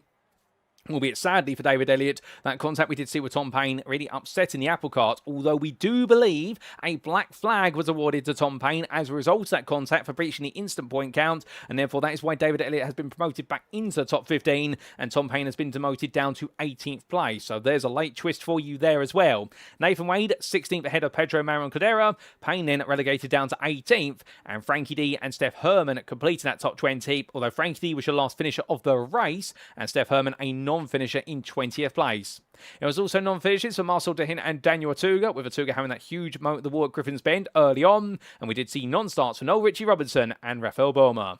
But with that, ladies and gentlemen, that concludes our rundown of the results, and it concludes all of our racing for this season. But fret not, this broadcast has not been concluded just yet, because we're going to take a step away, and we're back in approximately 5 minutes' time for our final post-round interviews of the season. And you betcha, ladies and gentlemen, we're definitely going to try to grab a word with our now 3-time champion provisionally of Adam Miles, but also got plenty more interviews to come, so don't go anywhere, you won't want to miss a single one.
Alrighty, ladies and gentlemen, without further ado, it is time to kick off our final interviews for this season. And of course, there's only one driver we can start with regards to our interviews. It is your provisional Season 5 champion who joins me now in the interview room. It is none other than Adam Miles. Adam, congratulations. You are now a three-time champion in the Skip Barber Community Trophy and an epic ending to cement the deal. How does that sound? That sounds pretty good. That's what I came racing for. Knew what I needed to do today. Didn't need any heroics, but things just sort of fell into place, qualifying and both races. So yeah, happy with the result, both in the race and overall. Or indeed, definitely a day to be happy about. And you say no heroics, but started off straight away, qualifying. I mean, how about heroics for that pole position in the end by over 6 tenths? And we rode on board for your lap. An absolutely incredible lap, running close to the wall every step of the way. I mean, could you have found even more time out there? Because it looked like perfection. No, there wasn't. I finished the lap thinking there wasn't a lot more to be found there. You've got to be careful going up and down the mountain because even a 0x, just a little kiss of the wall invalidates a lap. So there was a little bit of margin, but I don't know if I would have pushed it much further if I felt like I needed to. So it was 10th at most. I mean, it's a long lap, so I couldn't have found much more. All fair play. I mean, it was absolutely incredible, no doubt about it. And after that, of course, putting you on pole for race number 1, going into the race itself, we talked last week and you did mention about the fact that we needed to expect the races here today to be very much about the straights, people swapping back and forth, and nothing really happening until the last couple of laps. But it did look as though in race 1, you were not wanting to give up the lead easily, or you're quite selective perhaps in how much pace you lost when the places were swapped around. I mean, I think that was more down to Marcus and Daniel, that they just, neither of them showed any interest in coming past. So, I mean, what was it? I can't remember how, 12 lap race maybe. No, that was the second race. But until you got to the last lap, it didn't really matter. And so the first real move, I think, was Daniel on the last lap on the straight between T1 and T2. So it's the track where that Conrod straight, you can win it from first, second, or third. I didn't really have a massive preference as to whether I was going to lead that lap or not. So I figured if they're not going to come past, I'll just carry on. And we built a little gap over fourth, and so I felt like I had enough pace just by myself in sort of free air to keep those guys away. And so it turned out. Well, it turned out well, and as the race went on, of course, what we did get to see is it then became a three-way fight right at the very end, including a three-wide into the last couple of corners. I mean, how did you find that? Were you sort of thinking to yourself, come on, Adam, I don't need to get involved in all of this because at the end of the day, I've got a championship to lose if this goes wrong? It did cross my mind. I sort of positioned myself on the inside of the, what is it, with 3 corners to go, you got the left right chicane. I was on the inside. That's the safest place to be. Actually took a bit too much curb. I was too safe, took too much curb, and actually gave Daniel a bit of a whack, but he stayed on the road and kept going. And then I just couldn't resist trying to send something down the inside, sort of keep it 3 wide, keep the 2 of them narrow, and maybe I'd get a cut back on one of them. And yeah, that's I think Daniel broke a little late, locked up, and managed to get back underneath him. So I was going into the final quarter and thinking P3 is absolutely fine for the championship. Marcus isn't going to get a boatload of points more than I do, so I'll just see what happens. And even an accident, I'd have probably been able to drag the car over the line for a good position anyway, even if something had happened. Oh, indeed, fair play. It's good to hear that you'd already thought about the third place versus what was taking the win. And with that, it pretty much meant all you needed was a handful of points coming into race number 2 and you would be champion. But of course, you don't do things simply, Adam. I mean, you find a way to pull magic off. Early stage of the race 2, we saw you be the earliest driver to come into the pit lane. And well, we know that you normally plan to go for the undercut, but you triggered off everybody else to pit as a result. Yeah, I thought there'd be more people coming in. I don't know that. I think there might have been one person much further back, but I was surprised that no one else came in. It seemed like 3 and 9 was the obvious way to do the race, and it was just getting a bit busy ahead. I think just before I pitted, Arjan and Jesus came together, which sort of split the pack a bit, and I thought, it's just if no one ahead of me pits, I really wanted a clean pit entry. That's what I wanted, because you can really attack that left, right going into the pits. And if you have someone in front of you, then things can happen where you get rear-ended, or you rear end someone else. So I just said, if no one pits, if Jan doesn't pit, then I'll go into the pits. And so no one else came in, and just carried on, and was pretty surprised that only Bryan was in play when I came out the pits. I expected at least 3 or 4 people ahead of me when I came out, but I think with Nathan's accident, maybe they all lost a little bit of time. Or indeed, like you say, a huge accident going into the pits for Nathan Wade, which may have just slowed the pace of others around him entering. But with yourself and Bryan in together, the classic "the enemy of my enemy is my friend" played out, and the two of you constantly worked together and managed to maintain a comfortable 2.5-second gap before the final lap to the pack for third through to fifth behind. Were you perhaps surprised at how effective the two of you had worked together? Was this sort of, no, this is classic Skippy racing at its finest? I mean, Bryan and I have raced for many seasons in another league called Sunday Night Skippy, and so I know Bryan's very quick, and I know he's also a smart racer, so he wasn't gonna fight needlessly with 6 or 7 laps to go. I guess it would have been 9 laps to go when we sort of got together. So there was a phase where I think he was happy just to let me drive by myself, but I could see Arjan and Geoff and maybe George were swapping places, and even at maximum pace, when you've got 3 people behind you, it was draft swapping on the straight. So I was only just managing to keep the gap sort of steady. And then Bryan, I guess, changed his mind, or saw the gap was maybe not growing as we wanted. And so, we started swapping on the major straights, and sort of built about another second or so of gap, which was enough to have a little bit of fun on the last lap. Well, indeed. And speaking of that final lap, we did see the two of you wait until the very end of the Conrod straight before you started some of the heroics. 2 wide through the chase chicane, 2 wide into the final quarter, but most critically, you on the inside right at the end. Yeah, that's something I sort of set up coming out of the elbow. Wanted to be on the left-hand side down the Conrod, left-hand side through the chicane and into the final corner. So I came out the elbow, just blocked, because it just moved over to the left-hand side, made sure there was no way Bryan was going to get on my left-hand side. A little bit of gamesmanship. I knew he'd got a run, so I just lifted off sort of mid-straight to get him ahead, but not fully ahead. And then I sort of essentially got the slide draft again, and sort of managed to get my nose ahead going into the braking zone. So it's one of those tracks where, a bit like the Formula One today, sometimes you have to lift to be fast. So it was one of those final lap moves where you just have to think 3 or 4 corners ahead and time your run well.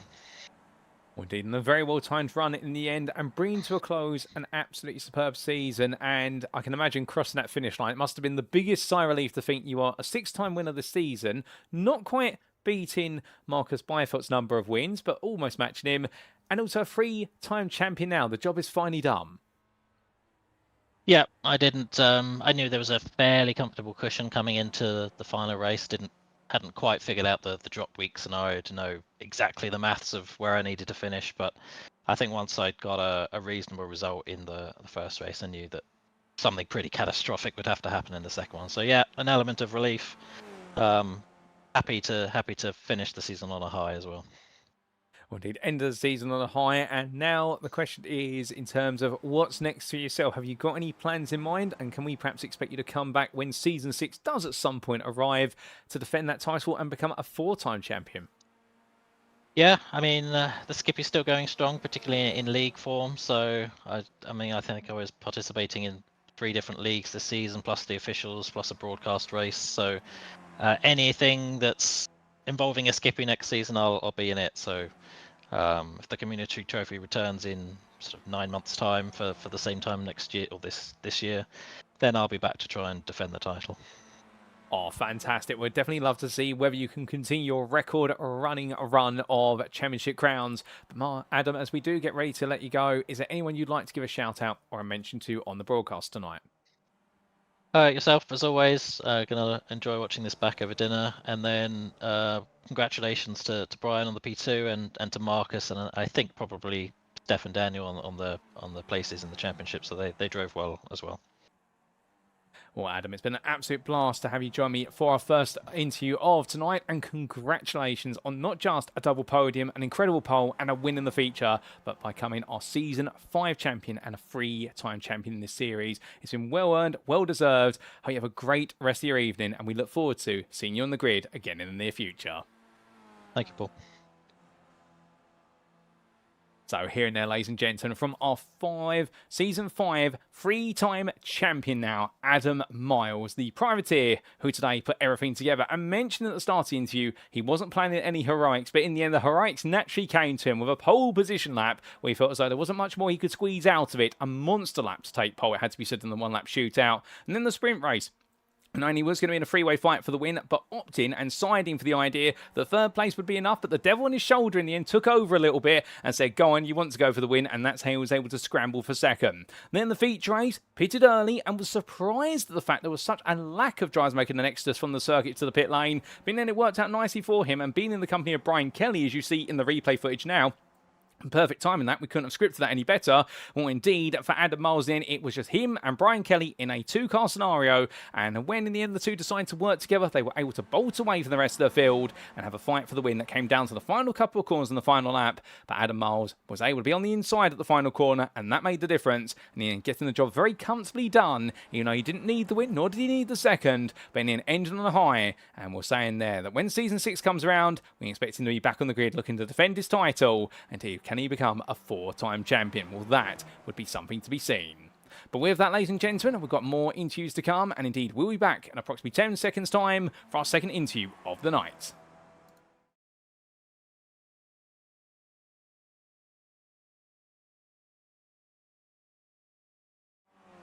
And well, ladies and gentlemen, we now come to your second interviewee, and hailing from the US of A, he joins me now, Bryan Kelly, in the interview room with me. Bryan, good evening to you, or good afternoon, I should say, and what a day for yourself. In the end, another podium to see out the season, and perhaps one of your most well-managed ones in the feature race. Yeah, I was really surprised with how I came out of the pits. I was not expecting to have a gap with Adam and the rest of the field just kind of being off on their own. So yeah, I was really happy with how that race went. I was very scared, though, I do have to say. When I was coming into the pits, Nathan ahead of me had a bit of an off-track and incident and spun, so I wasn't sure if I was even going to make it into the pit without damage, so I was pretty happy with this race. Oh, well, very happy race for you. And dialing it all the way back to qualifying, we saw you take 5th in qualifying. Quite a good performance, to be fair, given how close the field was if you exclude Adam Miles as the outlier. Was it a lap where you decided to perhaps hold a little bit back, knowing that there's only one lap? It's better to have a lap than none at all. Yeah, I definitely didn't want to get too aggressive and overdrive a corner.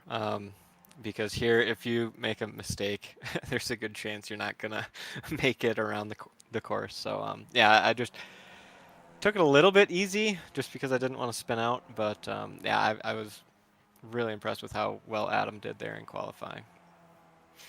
Well, an impressive qualifying performance from him and a good one from yourself as well. But in the sprint race, we did see you get shuffled back and forth a little bit to a 9th place finish in the end. Perhaps a little bit of a scattered race?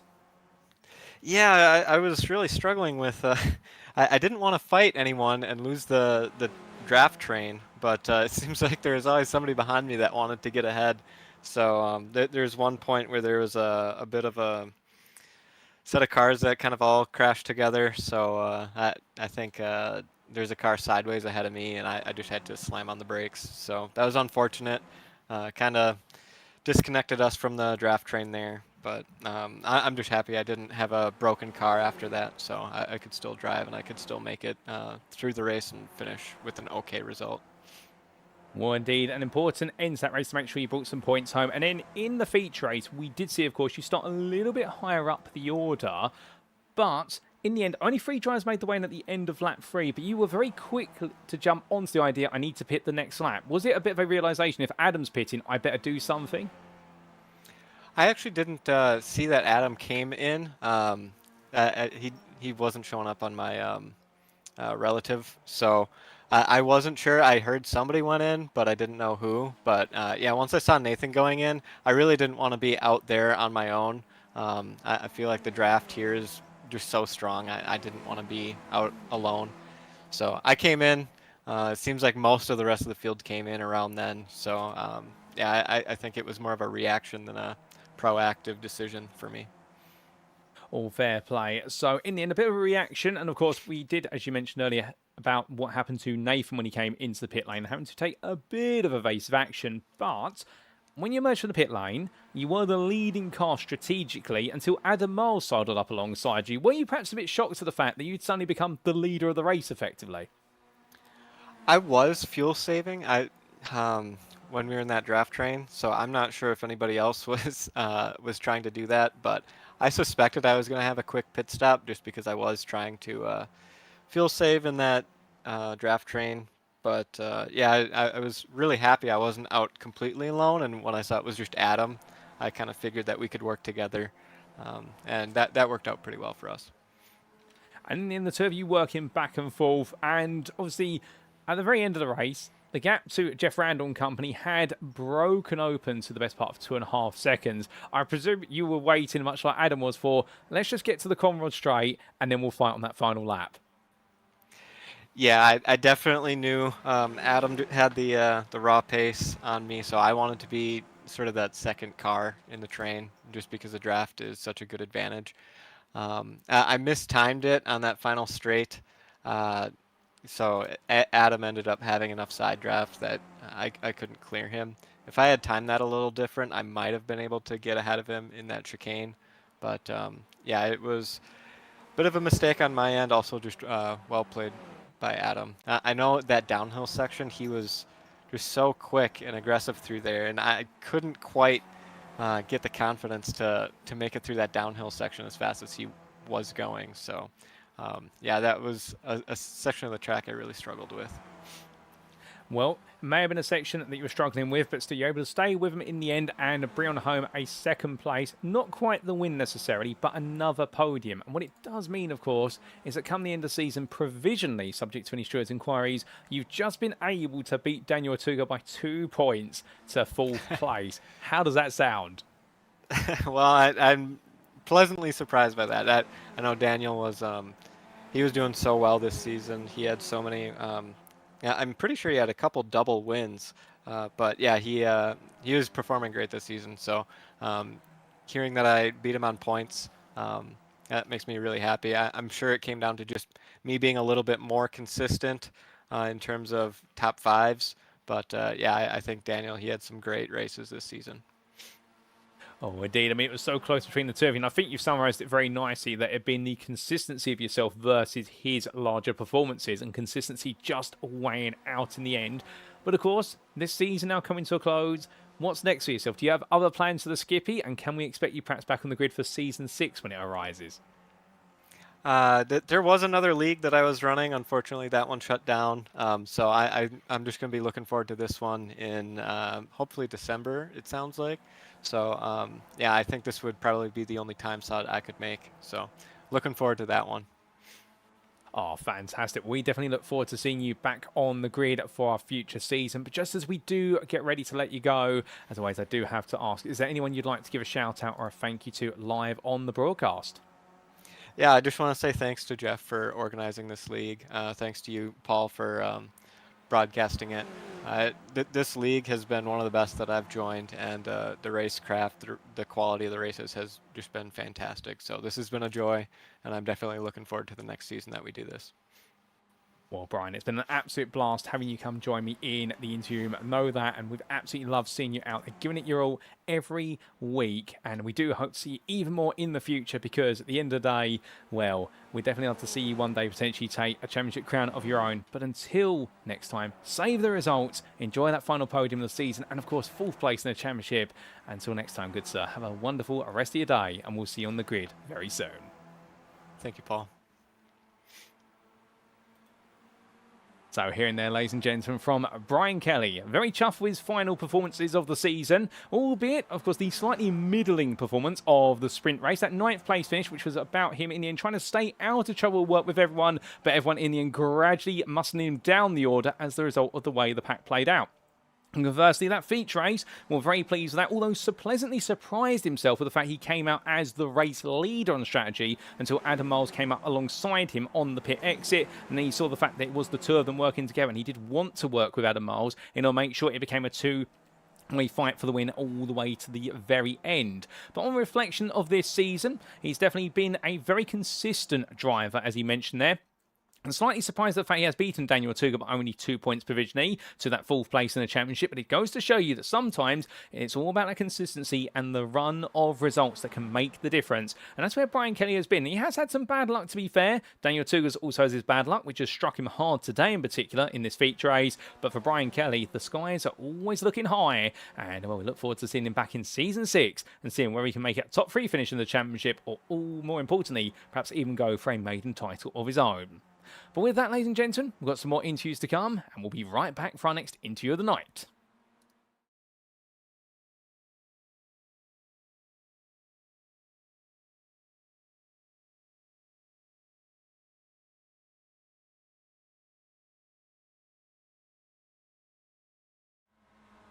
And so, ladies and gentlemen, we next come to the man known as Arjun de Vries, the privateer, who now joins me in the interview room.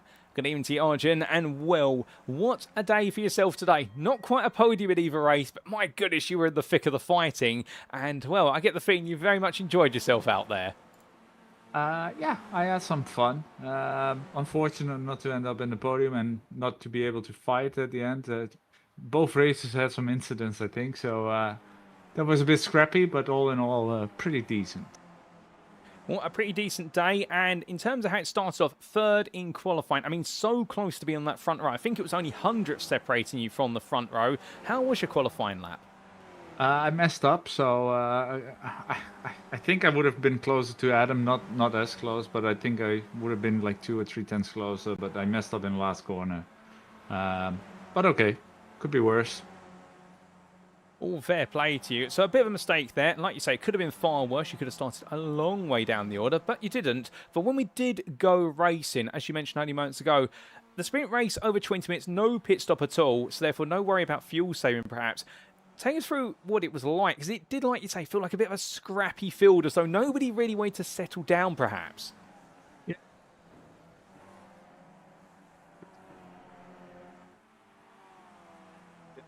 Took me... Figured, okay, let's slot in, let's try and, work together a bit, try and get a gap. But every time people were coming back, and especially through or over the mountain basically, and especially down the mountain, it's always a bit scrappy. So you want to be a bit cautious in the beginning. Maybe I was a bit too cautious, and then at some point Geoff came racing past like a madman, which was pretty funny. But no, I was like, huh. So yeah, I figured in the second race I'm going to be a bit more aggressive. And I think that helped in the beginning. But yeah, first race, taking it a bit too safe, I guess. All fair play. Well, whilst you may have taken it safe, you also managed to guarantee yourself some decent points from race 1 and also a middle-of-the-pack start for race number 2. So on that basis then, given that you wanted to take it perhaps a bit less safe in the feature race, did you change your strategy to suit? Yeah, so basically second race I tried to, well, especially in the beginning, overtake the people that were in front of me. So apparently they were slower, so I should have been able to overtake them. And obviously with the draft, it helps quite a bit. So I think it was pretty soon that I was up into the top 4. And then I had some, as Adam called it, sticky glue or skippy glue. Basically, I think I had come together with Jesus. He squeezed me a bit. Then we had some net code. Suddenly we were glued to each other, and until the curb, then we got separated again. So and luckily enough, I could continue. But yeah, it was a bit tricky. Well, definitely a bit of a tricky one there with those moments. But as the race wound on, what we then got to see really was after the pit stops were complete, you were then caught up in the fight for third between yourself, Geoff Randall and George Matuk. And it did look as though at least for 15 of the remaining 16 minutes, the three of you were working so hard together to try and close down the top 2. But everything you did, it just didn't work. Yeah, I think in the first few laps we were closing in a bit. I think Brian was staying behind Adam at that point, and they weren't leapfrogging.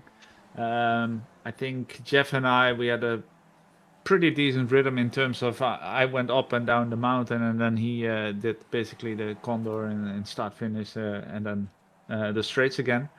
I was pushing like a madman on those on the mountain and almost touching the wall multiple times. But I was like, okay, either we're gonna go for it or I'm binning it. And it was pretty fun. But yeah, in the end, they started leapfrogging as well, and we couldn't close the gap. And then the last two laps, it's obviously a bit strategic thinking, like where do you want to be, especially again with draft. I I'm not sure I wanted to be third of the three of us, but um, then again, I maybe a bit too safe. I don't know. And then in the end, the last corner was a bit, quite a bit of fun and a bit of a scrap, but almost got George there. But fourth is okay. Oh, indeed. A fourth place in, not perfect, but still a decent result. And just on the back of that, one question I would like to ask is, obviously, the three of you working together trying to chase down the top two. At what point do you decide that it's no longer possible to catch up to them, and therefore you should fight for third rather than keep thinking, no, if we keep trying, eventually it is going to happen? How do you determine that as a driver? Some point, I think like 2 laps before the end, you start thinking a bit more strategic. Where do we want to be? Where am I going to overtake? Where are they slower? Where are they faster? Can I go maybe make it 3 wide or 2 wide into Condor or what is it? Those kind of things. And then, yeah, basically last lap I was third, which is okay. I preferred to be then second out of the three of us up the mountain, and then. But then again, if you're pretty fast, what is it, turn 14 where you're coming out? I don't know. Um, if you're fast out of there and the guy behind you is, or you have a slipstream, overtaking him, he has the chance to come back again. So it's all a bit tricky and it's a bit fun and games. But yeah, it was fun. Well, indeed, plenty of fun to be had, but with now the curtain coming down on the season, we appreciate you joined only midway through, but in the 10 races you've been able to take part in the end finishing 11th in the championship, does that give you a bit of inspiration that perhaps if you can make a full season, we could see you competing for the title? I hope so. I mean, I picked up this car now. What is it? 4 or 5 weeks ago. 5 weeks, I guess. Yeah, because I think I started 2 days again before my first race with you guys. I said to Adam, "Give me a few more weeks. I'll be on your pace." So let's see. That's the goal. I love it. That sounds like fighting words for season 6 when it does come around. I will definitely hold you to that. And well, I'd like to ask, have you got any more championships planned in the meantime, or will we next see you perhaps in season 6? Well, there's the German league and all that kind of stuff. I wish there was I wish Jeff was organizing another league. I already said I'll sponsor it. I don't care. I need to have this Skippy racing, man. It's so addictive. It's so much fun. The racing itself, it's so respectful all, and it's like a really nice community. And I mean that's what you need in a series like this. So that's so fun. Oh, 100%. We're with you on that. That's what makes it so entertaining week in, week out. Well, hopefully we might be able to convince Jeff to bring season 6 in sooner rather than later. In fact, we might be catching up with him after yourself, so I'll definitely see if we can grill him live on air. But just as we do get ready to let you go, Arjun, is there anyone that you'd like to give a shout out or a thank you to live on the broadcast?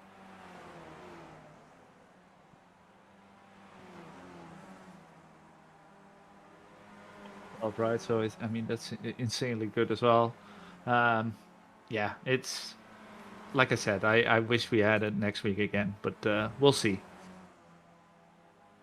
Oh, fair play, Arjun. Well, it's been an absolute blast having you join me in the interview, and it's been great to see you on the grid for the last few rounds of this season. You've been an absolute star, and we do hope to see you on a full season of this championship. Because I get the feeling you'll definitely be able to take many a driver, including Adam Miles, the full distance. But until then, congratulations on your performances today, and we look forward to seeing you on the grid in the near future.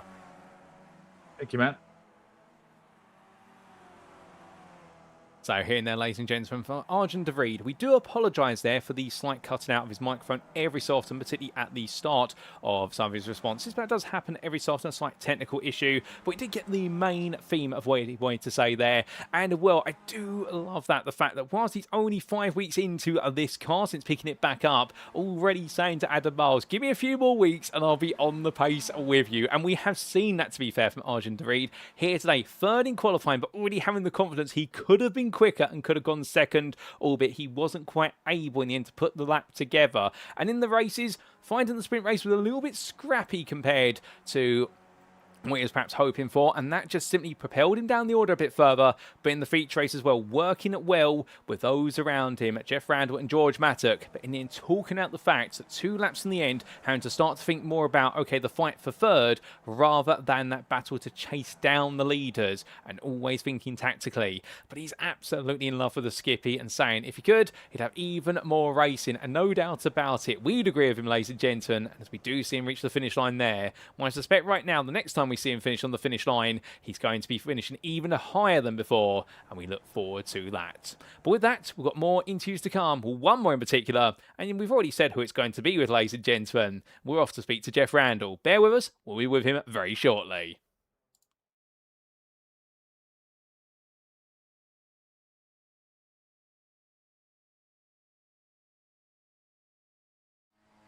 And so, ladies and gentlemen, it's my pleasure to bring us our final interview of the season. And we come to the man who runs things behind the scenes. He is the man with the master plan.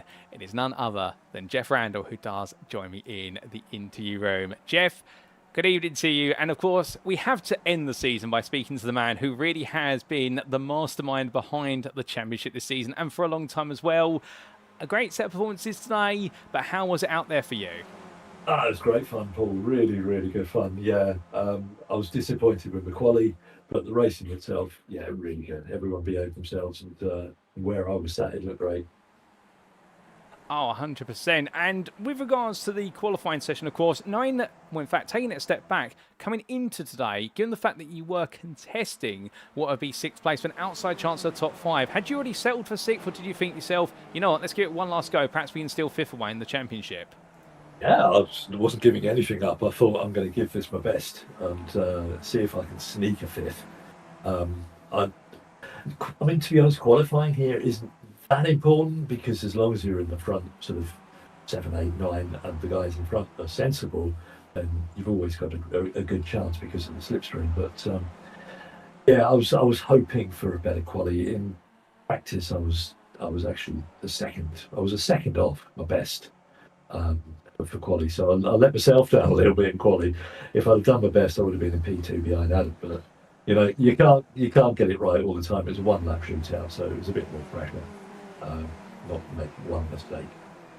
But yeah, it was great fun. It was really good fun.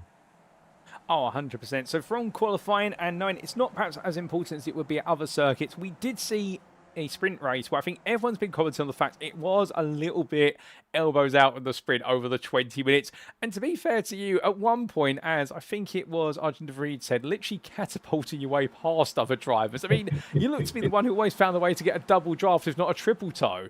Yeah, that one going down Conrad past Alia was an absolute belter. I got a double toe. And yeah, no doubt, he said it himself actually in the green room there that I came out of nowhere and just shot past him like I was, turbocharged. Went into Devil's Elbow. I had plenty of room by the time I got there. That was the strength of the toe. But that was where there was a little incident behind. I think Gordon had a moment across the curb and went into Harry, and it was a bit of a pile-up after that, but at that point it was just 2 of us to break away a little bit, and it might have been George actually, not Gordon. Sorry, I've done Gordon and Miss Justice, and I think it was George. But yeah, I love this place. I think everyone loves this place when you get in the toe in the slipstream. It's so much fun. Love it. Oh, 100%. I mean, we saw you put on some fly moves in the sprint race. And like you say, there was a little bit of chaos through the chase chicane towards the very end. But everything did relatively calm down and everyone did still see the finish line, most importantly. But with a 5th place finish in the sprint, it meant you'd be starting in 11th place for the feature race finale. And we saw what was a feature race that seemed to be dictated by just a sudden reaction to what was lap 3, Adam Miles comes in, and then everyone afterwards just suddenly starts piling into the pit lane. Were you always planning to come in on lap 4? Or was it I've got to come in now because everyone's starting to make the way in? It was to try and make sure that you've got a slipstream buddy in the race. I wasn't planning on coming in, but when Nathan dived in and Bryan dived in, I thought, right, I'm going to go in as well. And I don't know if you caught it on the broadcast when Nathan had his entry moment. Yes, we did. Oh, I'm so pleased. It was quite hilarious to watch coming in from behind Bryan, and you just got to think to yourself, well, thank goodness this is simulated and not real, because Nathan would have been in all sorts of bother there. But yeah, that kind of caused, I think there was a bit of a scrappy exit from the pit stop where myself, Daniel and Arian, it was a bit sort of, all three of us were almost side by side, and it was a little bit sort of, no, after you, sir. And we were all too polite. One of us needed to just go for it. And if we had done, I think we would have managed to get into Adam's toe as he came flying past. But yeah, that was the difference between Adam losing us and us staying with him. So it was disappointing that we didn't manage to hang on there, because it would have been it would have been a great finish if you had a 5-car train going to the end. Oh, 100%. And really appreciate the insight from yourself there in terms of what happened to the pit lane exit. That we didn't see you all trying to be gentlemen with each other, but in the end, nobody put the hammer down necessarily. So then, much like we asked Arjun earlier, the three of you trying to work together, with George Matic as well, and all working in harmony, were there moments where you're starting to think, okay, we've got the gap down now to about 1.8 seconds, we're almost there to getting it? Or was it naturally like a trout swimming upstream and knowing that all the effort would be for nothing, perhaps? It was a bit of both, actually. I mean, it's always like, a trout swimming upstream when you're trying to catch Adam. But we did see the gap coming down, and it started to change when Bryan originally was sitting behind Adam. And stayed behind Adam going up the first straight and then coming back down Conroy. And that gave us the chance to slim shot past each other and start closing the gap. It started levelling out when Bryan came past Adam going down Conroy, and then Adam went past Bryan again going up towards the mountain. So, then it was all levelled out, and then, if anything, actually pulling away, because Adam's so consistent going up the mountain, trying to close that gap was nigh on impossible. And I think with 2 laps to go, we realised that, yeah, okay, this isn't going to happen, and we started getting our elbows in ourselves. Well, indeed. We did start to see those elbows coming out on the penultimate lap, and in the end, unfortunately, you were the worst off of the trio, finishing in 5th, but making a consistent 2 5th place finishes to see out your season. And to be fair, when you look back on your season, Geoff, I have to ask, what have been your highlight moments, or what has been your number one highlight moment? Because you've had a season where you've had a couple of podiums, plenty of top 5s, but a winner's escaped you this time round. Yeah, that's hardly surprising as far as I'm concerned. I'm not racing as much as I used to, but the fact that there are so many top guys up here, even if I was racing as much as I used to, I don't think I'd be, competing for the front, because these guys are so fast, and it's a credit really to the league that these guys have come out and are racing week in, week out, and taking the level of skippy racing up a notch. It's phenomenal to watch. But with regards to highlights, I think Oran Park with a couple of P3s, I think it was. That was good. I was really pleased with that. And today was a huge amount of fun as well. Thoroughly enjoyed that. Yeah, so no matter what happens, it's as long as it's enjoyable and as long as you get fun from the racing, which is what's been happening for me. That's all I'm looking for, is to have fun racing. But the main highlight is the fact that we've averaged nearly 28-ish drivers per race. That's a fabulous turnout for everyone. So yeah, it's really, really good. It's been a great season. Oh, 100% agree with you on that. And like you say, it's all about having fun first, and the points that come afterwards, well, they're just the icing on the cake. But we do bring the curtain down on Season 5. We have our provisional champion of Adam Miles. And so I do have to ask, putting you on the spot a little bit here, and that's why I wanted to come to you last. Season 6, when can we expect it? Season 6, it's currently planned for December 2026, so later this year. We specifically said that we were going to try and run this just once a year, to make it, to try and keep the interest up a bit. There's a lot of leagues that go by and go, season after season after season, 4 times a year, and you kind of watch the interest drop. But if we're doing it once a year, I think we can invest in a better quality of league as well. So yeah, December 26, we're hoping to see it all return. Oh, fantastic. Well, we definitely would love to see it then. If we do have to wait all the way to December, well, I'll tell you one thing, Geoff, you are an absolutely brilliant Father Christmas, because that is the best Christmas present anybody could ask for. It's another season of Skippy racing in December. And as I do get ready to let you go, I have to ask, is there anyone you'd like to give a shout out or a thank you to live on the broadcast tonight? Yeah, of course. I mean, start off with the podium. Shout out to Adam for provisionally being the champion. Second place, Marcus. So consistent. Third place, Steff.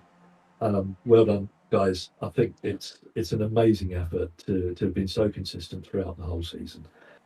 And of course, a shout out to everyone who's showed up. We've had 62 drivers compete in this championship. That's an amazing number. Thank you to all for showing up. Paul, yourself for doing the broadcast and for doing it so well. I can't wait to sit down and watch a broadcast. It's sort of one of the highlights of a week. Sit down, watch a broadcast, and just enjoy the race again. And my wife for the incredible support she gives me through all of this, and of course the Old Git Racing team for all their support and for helping sort of muck in, if you like, with the finances on this. It's a great team effort, and yeah, loving the thought of doing it again. But yeah, what a season it's been. Oh, 100% with you on that, Geoff. It's been an incredible season, and it's been brilliant to have a chat with you to close out our season's interviews. With that, congratulations once again on the double top 5 today, plus also 6th place in the championship when all is said and done provisionally. It's been an absolute blast, and well, we look forward to season 6 and seeing you back on the grid again to go chasing top 5s and with podiums and even wins. But until then, my friend, have a lovely evening, celebrate the success of the season, and we will see you on the grid in the near future. Thank you, Paul. You're a legend.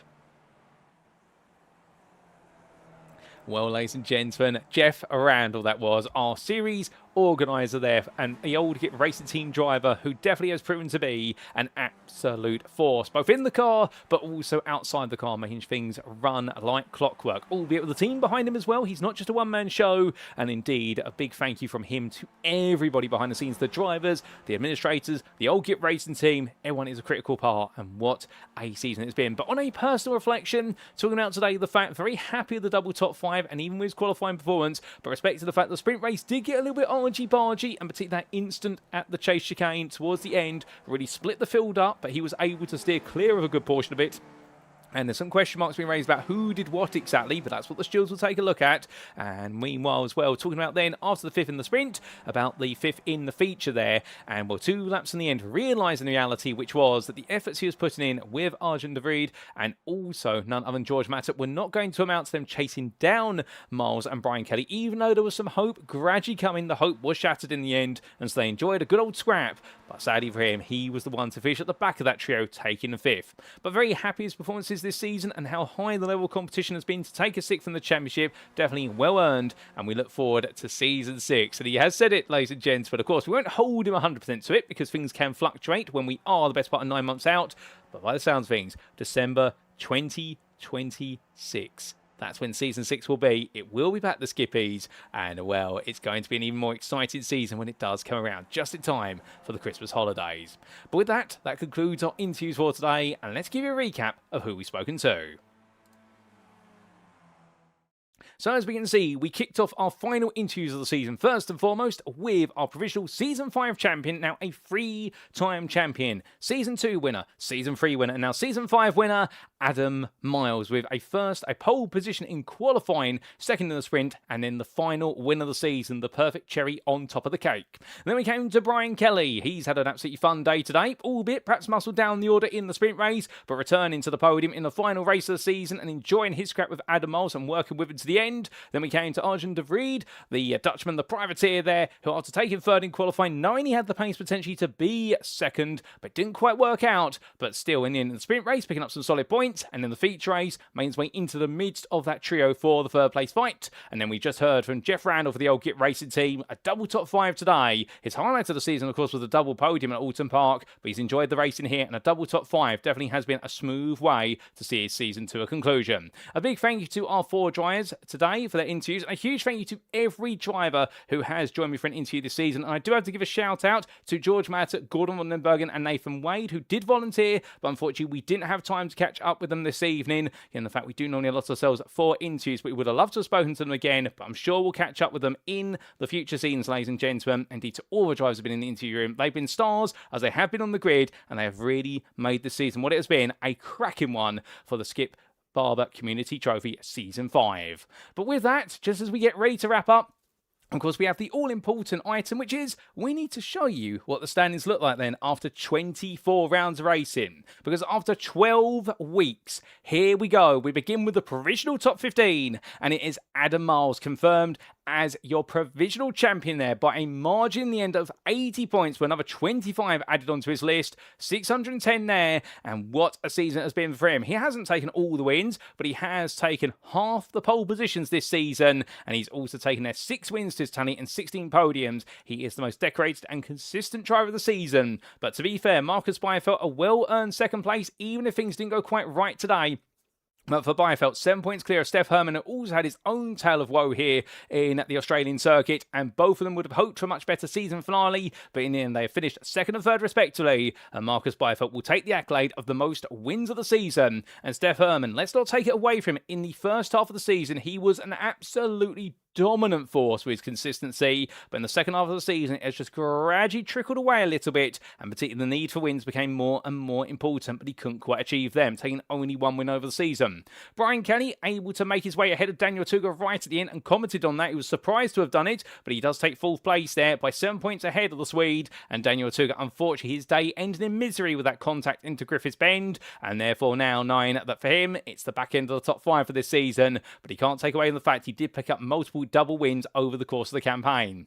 Geoff Randall, no wins this season but 4 podiums, 2 of them coming at Oran Park, 6th place there, another 27 points, and indeed very comfortably ahead of the rest of the field, of which Nathan Wade there in 7th, despite his catastrophe going into the pit lane today, still holding on to 7th ahead of George Mattock. And well, keep your eyes out for George Mattock in future seasons. If you're looking for a driver who is going to one day be a championship contender, he is going to be that driver, because a second podium season to see out his campaign, but the important thing is he has learned the Skippy once again, and he's definitely getting right back into the fever of fighting with it. Gordon van den Bergen, 9th in the end, just behind Mattock, losing out at the close by 4 points, but comfortably the best part there, 59 ahead of Christopher Garris Jr. completed your top 10, and then Arjun De Vries only could make 10 rounds of racing, but if we see him on the grid for a full season next season, I can expect and explain to you, ladies and gentlemen, hundreds of reasons why he could be a championship contender as well, because he's definitely been quick in the rounds he's been in.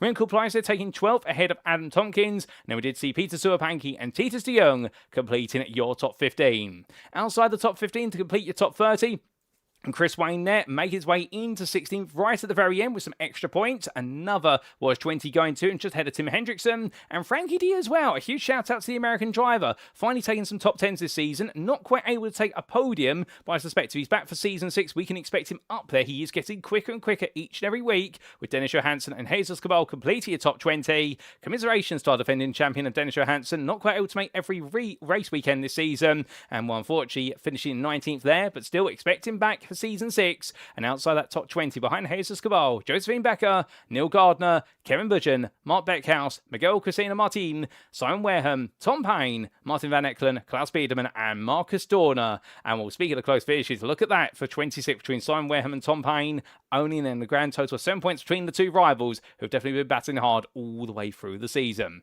But that's how your top 30 has completed provisionally, ladies and gentlemen. And with that, of course, it can mean only one thing, sadly. It is time for us to wrap up. So thank you very much for watching, ladies and gentlemen. It has been an absolute blast this season, no doubt about it. From start to finish, we have had some incredible racing. And if you are sat there right now thinking to yourself, well, season 6 is a long time away. I've got 9 months to prepare if I want to get on the grid. But how do I get on the grid? Well, the good news is we have the number one source to go to for all that. If you do want to know more about the Skip Barber Security Trophy, or if you just want to be around like-minded Skippy enthusiasts and want to know the secrets, the ins and outs, and join one of the friendliest communities you can be a part of, do head to their official Discord invite link available on screen. There's never been a better time to join the Skip Barber Community Trophy Discord, and if you want to get yourself set for Season 6, which is quite a way down the road at the end of this coming year, definitely join it as soon as you can, because the sooner you get practicing, the sooner you're going to get into a format of racing, which is one of the most enjoyable out there, if not the very best on iRacing. We'd also like to take this moment to say a big thank you to our sponsors, who do include, firstly, Musical Money Limited, the quick, easy and safe way to turn your unwanted musical equipment into money. No matter what your equipment may be, if you want to sell it, Musical Money is there to buy it, thereby taking the hassle out of selling your unwanted musical equipment. And with their groundbreaking website, as shown on screen right now, well, selling your musical equipment could not be easier through a website which has put the user experience at the core of its design. So why not check out www.musical-money.co.uk today to find out more, particularly how you can turn your unwanted musical equipment into money. But if you'd also like to take a moment to say a big thank you to our other title sponsor for this season, and that's none other than the Old Git Racing Team. Established in 2024, the Old Git Racing Team aims to prove that age is just a number in the world of racing. Headed by Geoff Randall, the team races in multiple disciplines but is especially dedicated to the Skip Barber Formula 2000 machine. Regardless of the car, they aim to keep their racing fair and close, whilst also respecting the fact that mistakes can happen to even the very best. And if you'd like to know more about the team, be sure to head to their Twitch channel, which is at twitch.tv/oldgitracer, as you do see on screen. There it is. And, well, that's where you can check out their racing, including the onboard perspectives from the Skip Barber Community Trophy. Indeed, an absolutely great place to go to, where you can keep up to date with all the racing action from the team there and how they get on in iRacing officials, as well as Championship Series, including this one. But with that, ladies and gentlemen, that's a big thank you to our sponsors who've been with us throughout this season. We look forward to having them come back in Season 6. And now, of course, it leaves the question of what is due to come next time. Well, there's only one thing that's coming next time. There is a break, and the Skippies shall be back, as confirmed by Geoff Randall in his interview today, in December 2026 for Season 6. Indeed, it's going to be our 6th tour of the world in the Skippies, and we'd love to see you there. So do stay tuned for further information as to when the schedule arises and everything between. But until then, ladies and gentlemen, we do bring the curtain down here on Season 5 of the Skip Barber Security Trophy. It's been an absolute blast, and a huge thank you to all of you for watching. A huge thank you to our drivers for making it what it is, and of course a huge shout out to our top 3 of Adam Miles, Marcus Byfeldt and Steff Herrmann for being the real stars at the very front of the field. But there's been so many star performances, there's just too many to list in a single go. On a personal note, I'd like to say a huge thank you to Geoff Randall and the team at the Skip Barber Security Trophy for entrusting me with the broadcast. It has been an absolute pleasure, and I look forward to the prospect of potentially coming back for Season 6, because I'd definitely love to be there to see how all the racing continues. But with that, ladies and gentlemen, we must bring this to a close. It has been an absolute blast, no doubt about it. But that is Season 5 complete. We have our provisional champions. And as always, until next time, it's a goodbye from us here at the Skip Barber Security Trophy. It's goodbye from me, your host, Paul Walsh. And until next time, remember to stay safe, stay well, stay smiling, and most importantly, as always, ladies and gentlemen, remember to stay on track. We will see you in December 2026.